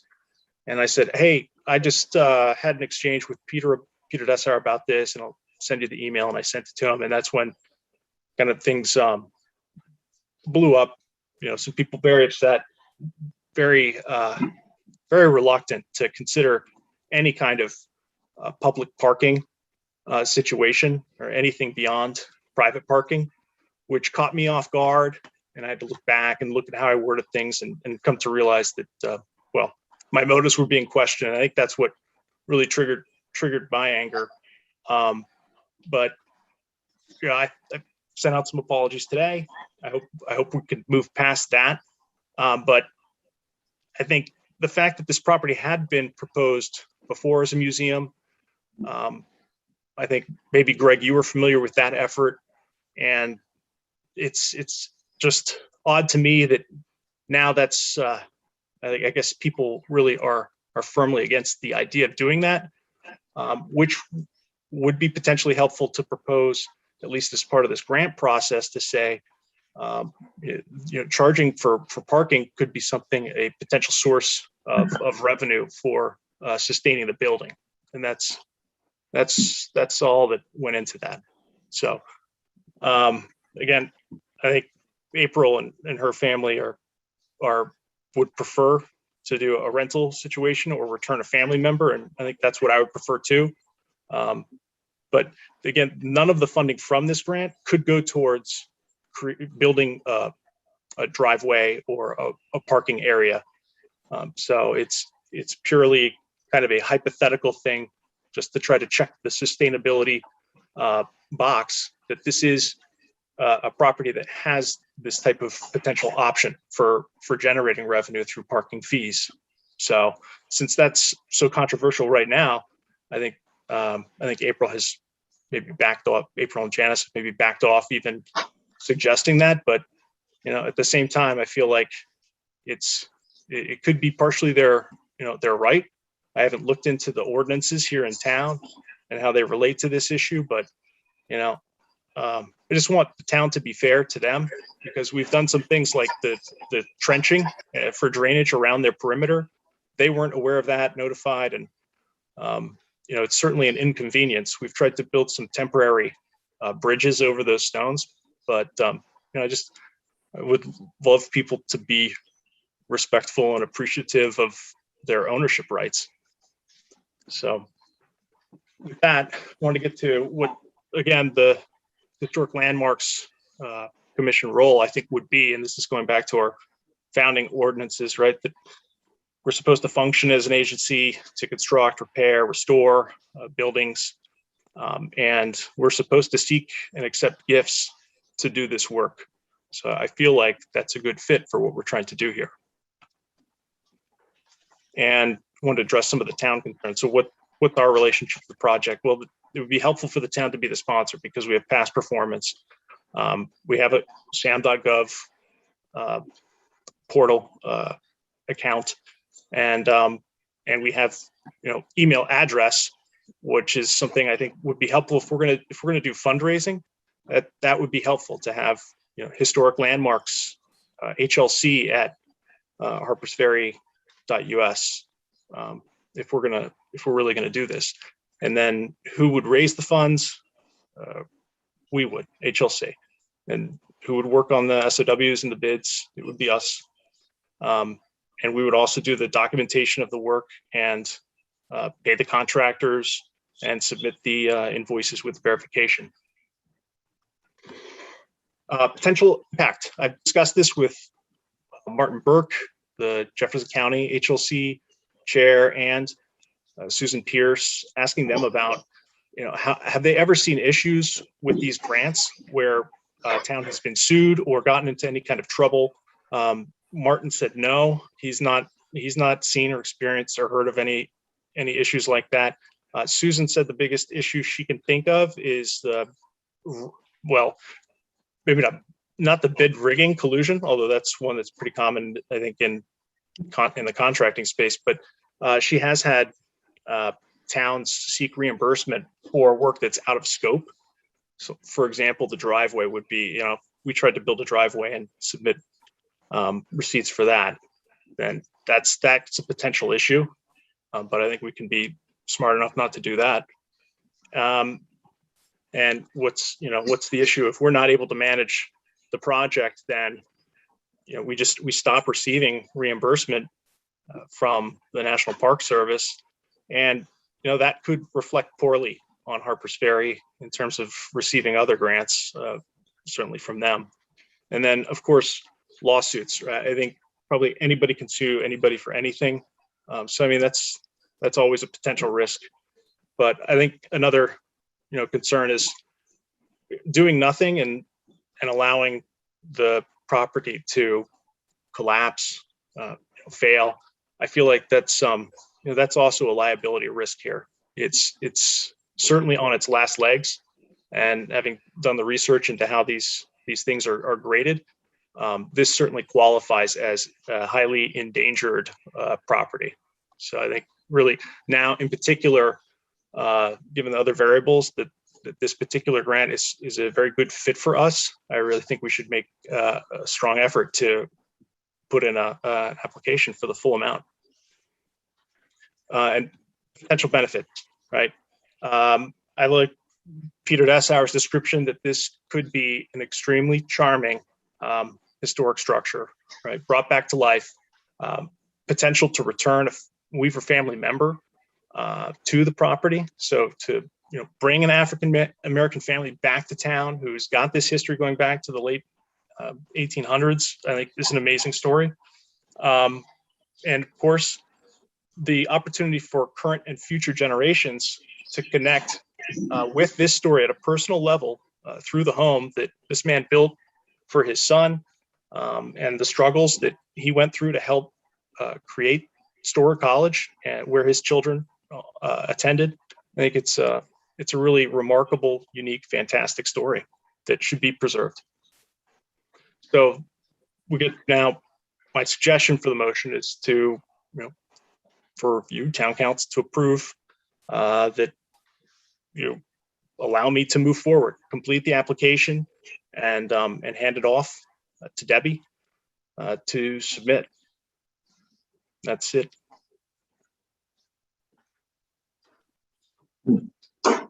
Okay, council, any questions for Guy? Guy, while they're contemplating, I have a couple, if I may. Sure. Has this proposal been officially endorsed and approved by the Landmarks total body? No. And the reason for? Just been working to get everything done, and I could certainly, I think we could make that happen by the 15th. Okay, I think that everybody in this room, and there's about 9 or 10 of us in here, applaud, everything regarding this effort. And I was one of the original ones that met in 2006, 7, 8, along with Barbara Humes, myself, and Jim Addy. Worked very hard on this project back then. So I do have an affinity for this project. But Guy, I have to tell you, I think this needs to come forward with the full body, because you're putting landmarks out there that the landmarks will be monitoring this guy and landmarks will be monitoring that, but yet it hasn't been formally adopted and approved. So I would encourage you, and we've got a member of landmarks on the council here, I would encourage you to try to get that done as expeditiously as possible. You think you can do that? Absolutely. Okay. A couple things that I don't quite understand, Guy, maybe you could help me out. When you talk about fundraising, if we're going to get a grant for, let's say, $500K, what, I don't quite, and there's no match. What's the fundraising for? The operating capital, the working capital.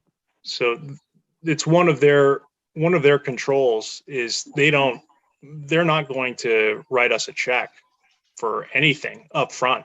They're only going to reimburse us for work that is performed and that we have receipts for and submit for reimbursement with documentation that the work has been completed. So if we get a plumber to come in and do $20,000 worth of plumbing in there, guy, that means what you're saying is then somebody outside of the grant has to pay for that 20K, and then we will submit those invoices, or those invoices would be submitted to the granting agency for reimbursement. Is that what you're saying? Yes. Okay. Wow, But then what? that's a lot of cookies and pies to sell, isn't it?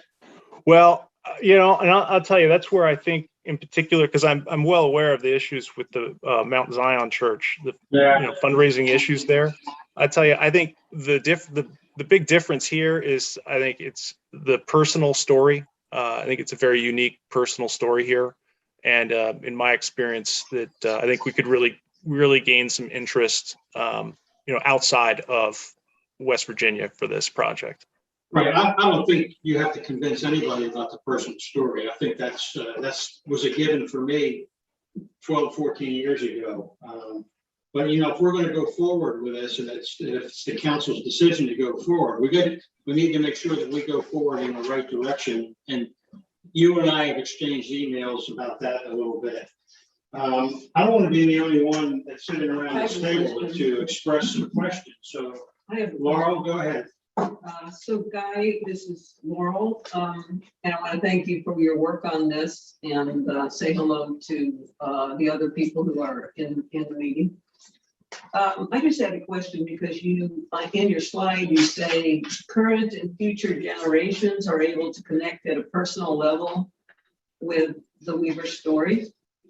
And I was wondering, so how would, say, visitors to our town or even citizens of our town, how do they access the Weaver property, or how would that be done actually? Right. And that is another key part of this. And one of the things that took some time to do was to figure out, because there is an easement requirement for the property that the NPS requires to be registered with the deed for if we receive the full $500,000 amount, then it's a 15-year easement, and it requires public access up to 12 times per year, potentially less, certainly to the exterior, and also to one or both of the entrances to be able to look in to the property. That's one. That's public access easement. And then another way, there's in parallel to this, the preservation grant, I've discussed with the family pursuing some historic, what do they call it? There's a historic documentation grant. There are different versions of that. One could be obviously the creation of a sign that tells the story that we could install. And Christian and I have obviously been working on one to tell the Boundary Street story. So maybe there's a way for us to do both of these stories at the same time. That's something I'd like to discuss, obviously with everybody who's interested. There's that, and there's also potentially capturing oral histories with the family. So there's a lot of additional content that could be created to help educate the public. Thank you. Yeah, I also want to thank you, Guy, for all your work on this, and I know you've done all kinds of work with it, paperwork down to chainsawing. But it's a first off, I hadn't seen anything. I had heard a lot, but I hadn't really seen anything on this until tonight. report until this afternoon. And it is an unusual situation with the town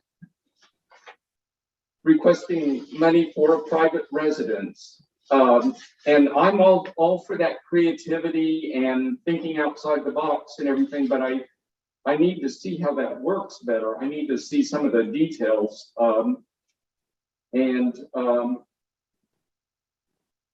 So that's, I don't know what to say other than, I guess that's where I'm at right now. Christian, this is Christian. I have we spoke about the project originally, 10 years ago or so, the Weaver property. That's different than what we're doing today. Back then, the town was trying to acquire the property from the Weaver family. Right. And then restore the building as a museum for the town. That's how I understand it. Now, this is different. We're trying to restore property that will not be owned by the town, and it will be owned by a private owner. Now, I'm going to put my hat on and I commend you for your efforts on this and your very creative efforts and hard work. And I'm going to take my historic landmarks hat off and then talk as a town council member. What about other members of the community with their homes? We have a lot of other historic homes in the community, and what's to stop them from asking us to do a similar project? We have I can think of several homes, just to my right hand, 4 or 5 homes that could use the same thing.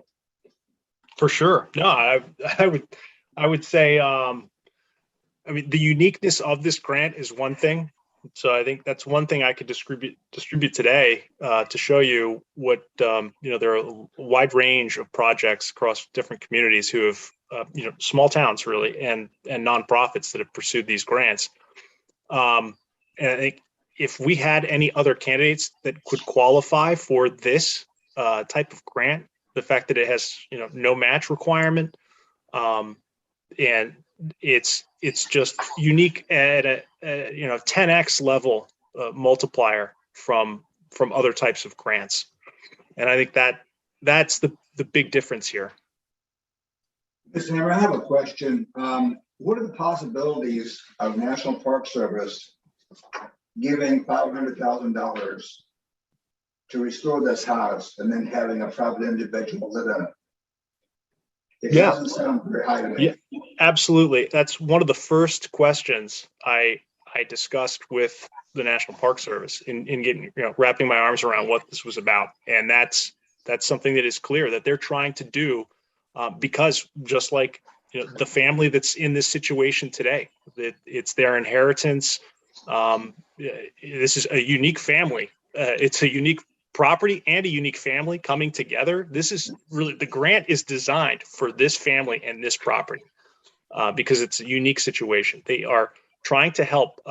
They don't want the family to feel like they have to sell the property cheap for somebody to come in and develop it. They want the family to benefit financially from the restoration effort. Park Service does. Yes. Yes, it's unique.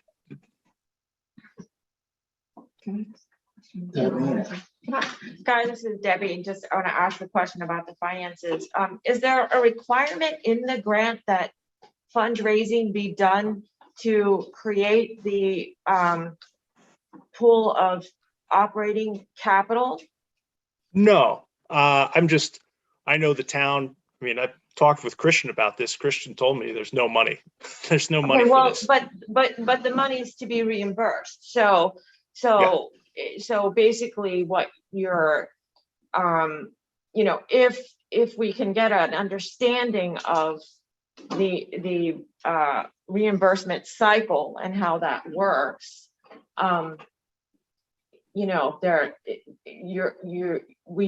do it on a much smaller scale with some other grants where we provide the finance up front and then we ask for the reimbursement and the town is reimbursed. I mean, $500,000 all in one swoop. No, that's not going to be happening. But right. but it's obviously a construction project, and so, you know, you would be looking at periodic billings. I mean, I guess I just think we should get a little clarity on that, because I see, you know, if you're looking at raising money to provide operating income that's going to continually be reimbursed, and at the end of the time, you still have that pocket of money. So what do you do with it? Right. So yeah, that would certainly need to go into the fundraising terms that, you know, whatever we end up with at the end will be used for restoration of other properties in town. Okay. And yeah, the grant is not, yeah, they break it up into small pieces that you apply for it, you know, one at a time as the work is completed. And these projects can be scheduled up to, I think it's up to 3 years, but I think this one could be done much faster because it's a single unoccupied property. I would love to see it completed within a year. Oh, and by the way, we submit, if we submit December 1st, it takes about 6 months to get the response. The other thing, you know, what they won't fund, guy, I was looking at the AAFCR, the African American Civil Rights, it's this grant, is the reconstructing of historic properties, which recreating all or significant portion that no longer exists. And there's, I understand there's a lot of damage to this building that's going to require a lot of new materials, which would potentially invalidate this project from being even considered, but we don't even know how badly it is. We need an inspection done by an architect who understands restoration of historic structures. That's been done. Peter Dessauer, in my opinion, we have to have a written documentation. I'm talking like, it can't be somebody's opinion, word of mouth. I don't think the Park Service would just take that. I mean, I don't want us to go down this road and then this building's going to require way too much, and you're building a new building. Well, I'll tell you, you know, I deferred. Peter Dessauer he came on site, walked around, walked inside, did his assessment, wrote up his report. I have discussed that with Susan Pierce. She's the West Virginia State Historic Preservation Officer. She said if Peter Dessauer did that, that's good enough. She has a lot of respect for him. And she said he knows that better than we do, that they can help us with some of the other guidelines. But when it comes to what can be done structurally, and the cost estimates for that, she said that's as close as you're going to get to gospel. I move that we ask Mr. Hammer to apply for preservation grant from the National Park Service to restore Weaver property.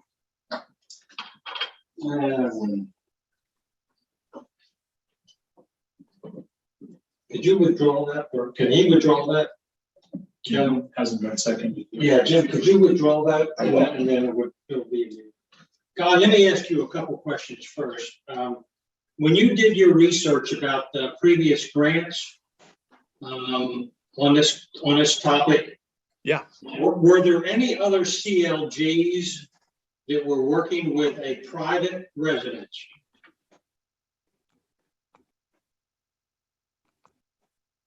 Sure, go ahead, continue. No, that's the question. That's his question. It's a good question. Oh, are there any other CLGs? Were there any, when you were reviewing previous grants, and you said West Virginia didn't get any last year, and I think we're right for one this time. My question is, when you were doing that research, did you come across any other CLGs that were involved, the project involved a private residence? I'm just looking down the list, and I'll tell you, I have not gone through and checked if, you know, City of Newburgh or Greensboro are CLGs, but I mean, I could certainly get that answer. I'll tell you, that only enhances the story. So I'll tell you, I say it's safe to assume that these cities are, and it's even more compelling if they aren't, because that's a higher standard. If the fact that we're a CLG. That's the question. Yeah, you're not quite answering my question. I want to know if there's any government entities like Harper's Ferry that have received this kind of a grant for a private residence. Great question. Is there another sponsor that is a government entity, a government municipality that has sponsored a grant for a private residence? Are you aware of any?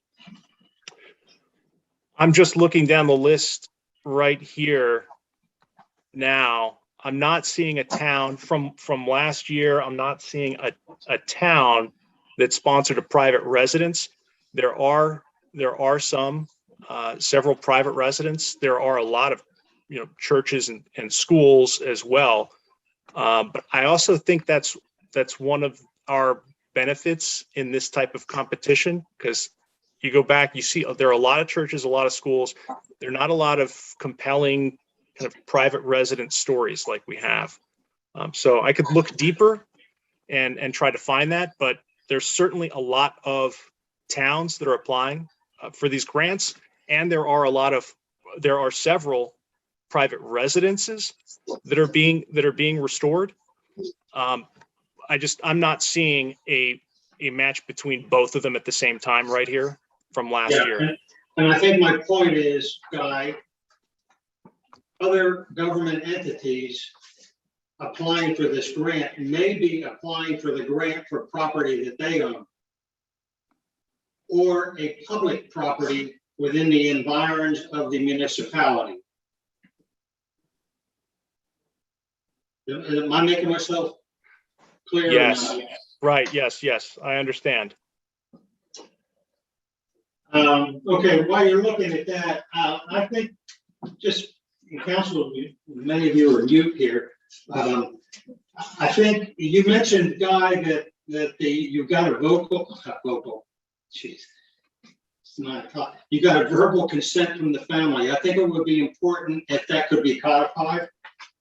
Oh yeah, absolutely. There is a draft letter, consent letter.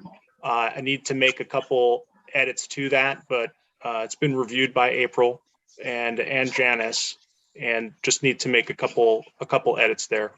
Okay, and then I also think, like I said 20 minutes or so ago, Guy, I think this needs, if this is going to be being championed by HLC, you need to go on record with HLC coming forward with an approved proposal that your body, total body, has approved and is endorsing, and then come forth and develop a proposal on that to the council.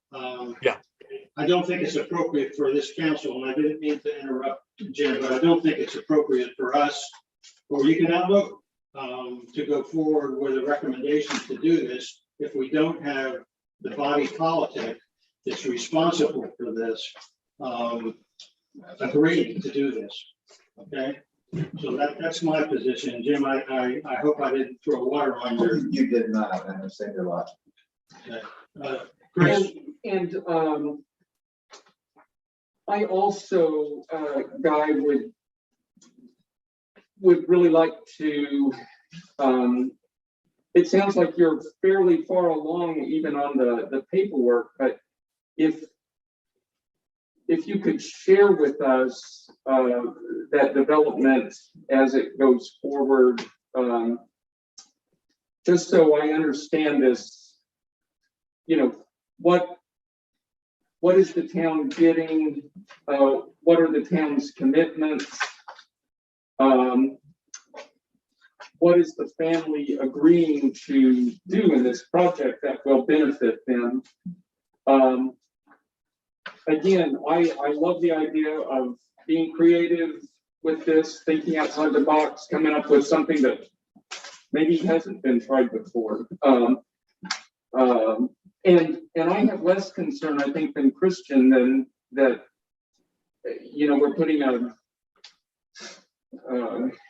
ourselves in a position where other people are going to be requesting. I think there's a lot of opportunities out there for grant money. And we should be helping, We don't have a staff for that, Chris. We can barely run what we're doing now. I'm sorry, but it's just taking HLC to run this thing. This sounds awful massive. I can't even imagine what else we won't be able to do anything else. well, maybe not with the kind of involvement that this is sounding like to me right now, but there are a lot of state grants available to private homeowners and I know, private but they're business. gonna come to the town, the HLC now. That's what you're gonna do now. You're gonna set this precedent that a resident in Harpers Ferry sees some grant.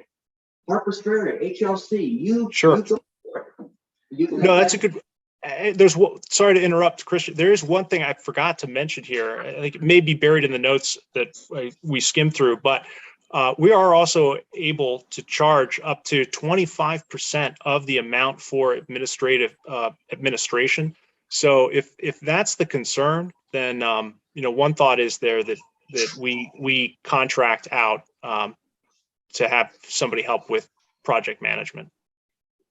I guess the question, this is just I just wondered, and through the evolution of the work you've done, did you think, does it have to go with the town government? Did you ever think about working with a private, with a foundation like the Foundation of Harpers Ferry Bolivar? Right. Yes. And I discussed this with Ed, and I told him that we were having this meeting today to talk about whether the town was willing to support this effort. And, I asked him, listen, if the town's not willing to support it, can your organization, help? He said, maybe, he needs to think about it. They've obviously had their hands full. They're applying for other grants, and they've struggled with the fundraising for the Zion Church.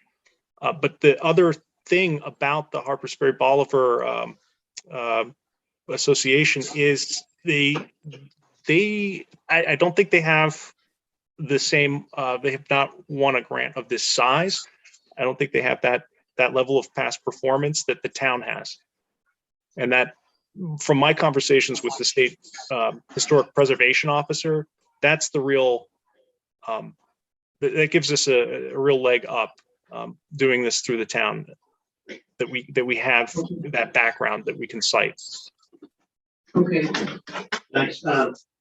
My next conversation, Guy, is going to be just directed to the council here. Council, I think because of the uniqueness of this, I think that we need to get Mr. Sayer involved and get a legal, if he sees, because he has been the attorney for Martinsburg for a long time and attorney for other jurisdictions. And I would feel better if Mr. Sayer would weigh in and say, yeah, there's no issue here. You don't have this, that, or the other. Or he may say, no, you need to stay away from that or whatever. I feel more comfortable with that also. So Kevin, you had an issue? Yeah, I'm glad you said that. And I'm glad that Laurel asked the question that she did, because I was going to talk with you, Mayor, after the meetings about this, because I think you may have a better recollection of this than I do. But the foundation was established for the purpose of raising money for projects such as this, I believe, because as a government entity, we are legally restricted, from my understanding, from raising funds for restoration or projects of this nature on private property. So we do need to consult the town attorney for an answer about that. But that seems to be my recollection about the that's a good point. Leading back to the Potomac Street project. Yeah. Okay. Okay, Guy, you've heard the bantering back and forth, so I think that you have hopefully a feeling of where we are on this issue. And again, I think everybody around this table applauds your efforts. Nobody is questioning this movement. The thing is, if we're going to move on this, we got to do it. We have to do it right. You're faced with what do you got? Today is what is today? The 18th. Okay, you've got 22 days. 22 days. That's a short period of time, Guy, to get all these strings tied together. But I'm willing to make a go at it. But you've got to do some things. Some additional things on your end, like getting this before your full body. Yep. Us getting some legal advice. Yep. Getting the document from the family. Yep. Go ahead. No, I agree. I agree with everything you're saying. The other question that's just a nagging question, Guy, and hopefully you can clear this one up. And this dates back to 40 minutes ago when you started this. You mentioned one of the adjoining neighbors has 20 trees marked in red. Is it the intent of this neighbor to remove the trees? And if that's the intent, has that been approved by the Weaver family? Well, we're in discussion about that now. Okay. Final approval is yet to be had. The primary interest by the one neighbor to remove the trees is one drainage related, and also just to be helpful. Okay, I would stay up at night thinking that one neighbor went over there with a chainsaw and took down 20 trees, and the property owners didn't know a thing about it. So be cautious of that, Guy. Okay, Guy, do you kind of sort of have marching orders? Yep, I'm clear. And then our move is that you will be taking us to the town council, the lawyer for the town. What I get from Guy, we'll get Mr. Sayer to review it. I think it's the most prudent and protectful way that this council should approach this. It does not denigrate the importance of this project just because I'm asking for the full Landmarks Commission to approve it. I'm asking for something in writing from the family, and I'm asking the town attorney. That does not denigrate this project. Christian? Well, the one thing is the let's see what this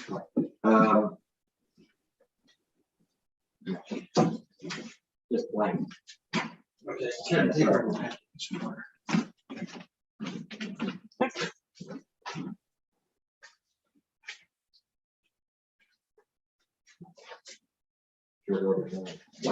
Blank. Yeah, sorry. I don't know. I just my concern is other people in town, and I see we're going to start getting hit with these guys. We don't have the historic landmarks is even understaffed at this point. But you think we can handle this and plus other projects? We're all volunteers. That's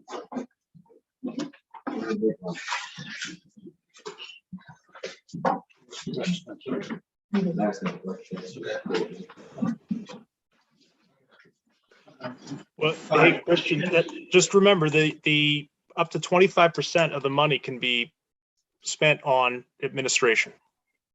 That means hiring a project manager if necessary, right? I'm retired. Compensation isn't important to me. Time is important to me. Oh, no, that's what I'm saying. What they encourage is to hire somebody. you know, we can charge for our time, of course, Okay. if the town wants to, but also, you know, hire somebody. You know, the other thing that the State Historic Preservation Officer recommended was finding an academics partner, which I had started putting out feelers for. You know, we could get grad students to, you know, do a lot of the work. Yeah. I remember my question. My question has to do with what's plan B? You know, Exactly. Yeah, I mean, What's well, the plan? plan B, like we're not going to pursue this grant. No. What if we pursue the grant and we don't get it? Oh, and we don't get it. Yeah, then I think that's you know, that's a real serious question, because that is by far the best grant of its kind that's out there. So if obviously I think I'm expecting that this project would get a substantial amount. What I think would happen is they'd probably give us, if we apply for the full thing, which Peter thinks we should, they may come back and give us a portion and say, we want to see how you do with this first part. But there's also not a lot of risk for them because they're only paying for progress anyway. And you know, if we get nothing, then you know, I think maybe that means the family can have closure and we can try to release the property from historic bounds and let it go, but do the documentation as best we can. But Guy, we're not holding this property. This is their property. Or go through some whatever process, because I know they've had trouble selling the property because of the home and being on the historic register. Well, a lot of our houses are on that. I mean, we sell them. I don't know. Yeah, let's, Don, do you want to move to your other item? Yeah, First, sure. the light bulb? Yes. Go ahead. Okay. All right. Can you see my screen? Still? We can. Looks Okay. good. Okay. So this is a little bit more fun, but important, very important, right? I want to start with a little bit of historic context because what we have in the town today are not necessarily historically accurate, but just to give people a better feel for what was here in town through the different periods, right? It was mostly lamp posts and wall mounted posts. And of course, moving from oil candle to gas and then electricity arriving around 1898 in town.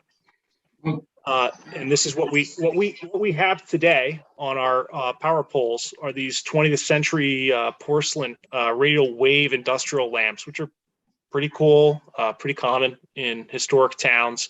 And this would be the a common type of bulb that would have been placed inside them. So what we have are reproduction of this style today in town, and there's our historic legacy incandescent bulb that we're running out of quickly and being replaced by the narrow beam LED bulb from First Energy. So this is basically our status quo situation. And before I get any further, just take a moment. It's an important question. Understanding color temperature, right, is a big deal. The LEDs that are being installed today are in the 3000 Kelvin range, and the vintage style is at 2700, and that's the preferred ideal color range for historic lighting. And this is a type of lighting that you might see at like old Dulles Airport or some highways. And just sunlight here for reference, just to give people a feel for lighting temperature. And here are the bulbs that we're looking at, again, broken down by all the factors. And maybe this can just be, you know, taken back for the council to look at on their own. But the incandescents, the spotlight LED, these Cobra head lights, and these are the two options that First Energy has been pushing. And here's an option that we found, this vintage style LED. This is the brightest LED of its kind. I bought some from Walmart, and I hope, did somebody get the box with the two Yeah, we sample got it. bulbs? Okay, so yeah, if you're passing that around, that's what it is. Two of them, maybe an ominous sign. The box was crushed when I picked it up, and two of them were broken. So that's that. So there's two, and but the color, the luminosity 1800, which I believe is actually it's brighter than what we have today. So I'm really curious to see how these things look when they're installed, because obviously the spotlight LEDs narrow band, and I think everybody in town prefers the dispersed broad light. But another couple big factors are the wattage. One, we're paying a lot for power for these incandescent bulbs. First Energy saving a ton of money by switching us over to the LEDs or even the Cobra head.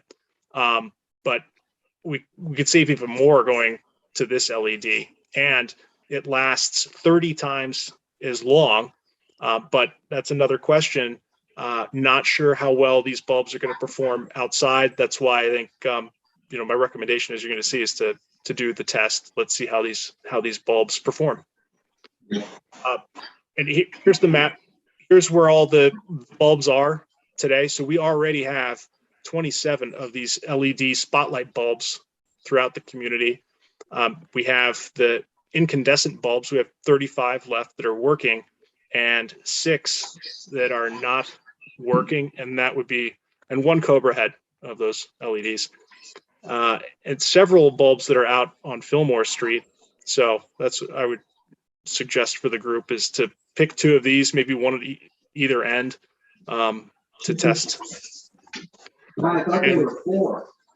You There- mentioned last week 4.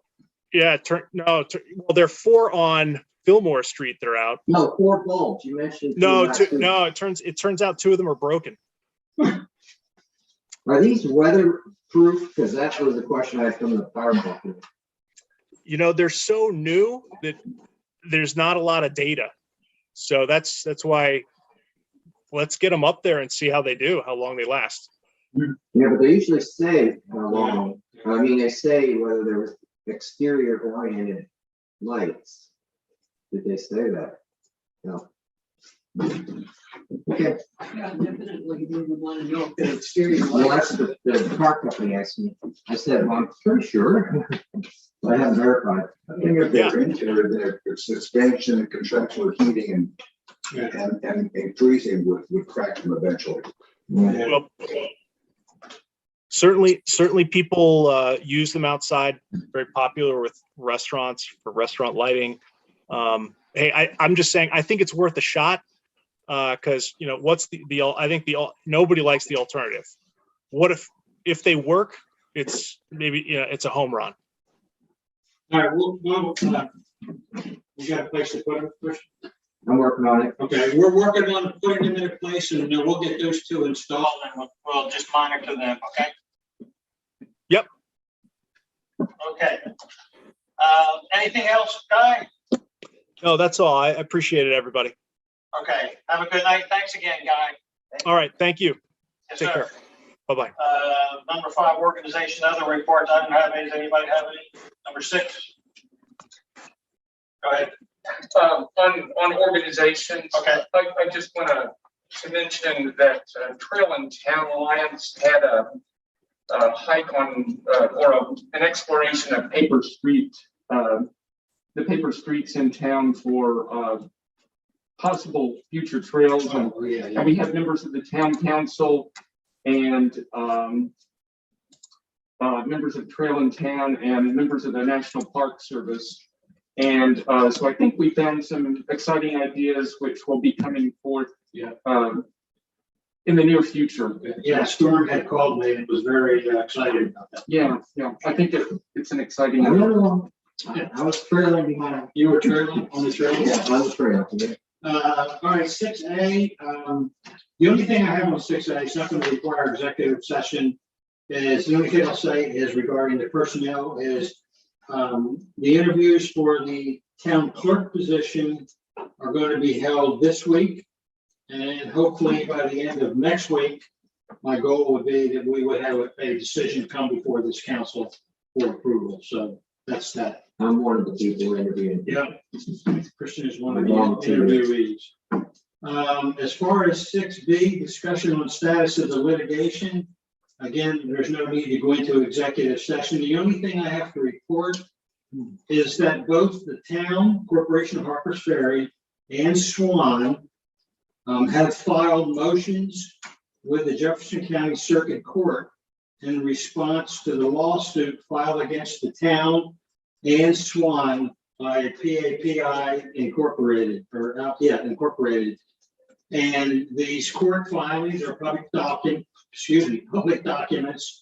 and they can be found in the circuit court, and the case number is C Charlie -19-2021 C Charlie -134. That's the circuit court number assigned to this case. So again, PAPI filed a lawsuit against the town, and Swan is necessary parties. Swan and the town have filed their brief to the court, and that's all that I know. Do we have any idea on the time frame when the court will make that decision? Yeah, there are day limitations that on each filing, you have X number of days, and Chris, I don't have the exact numbers. So hopefully our attorney and Swan attorney and the PAPI attorneys, I'm sure they're all up to date on what those filings are. I just don't have that information. Thank you. And the last thing is there any open discussion on any prior unresolved issue or initiative that anybody wants to talk about? Any new business? The chair will entertain a motion to adjourn. So moved. We have to, okay, Chris, do I have a second on the motion to adjourn? Christian, discussion on the motion to adjourn. All those in favor of the motion to adjourn, raise your hand. We are adjourned at 9:27.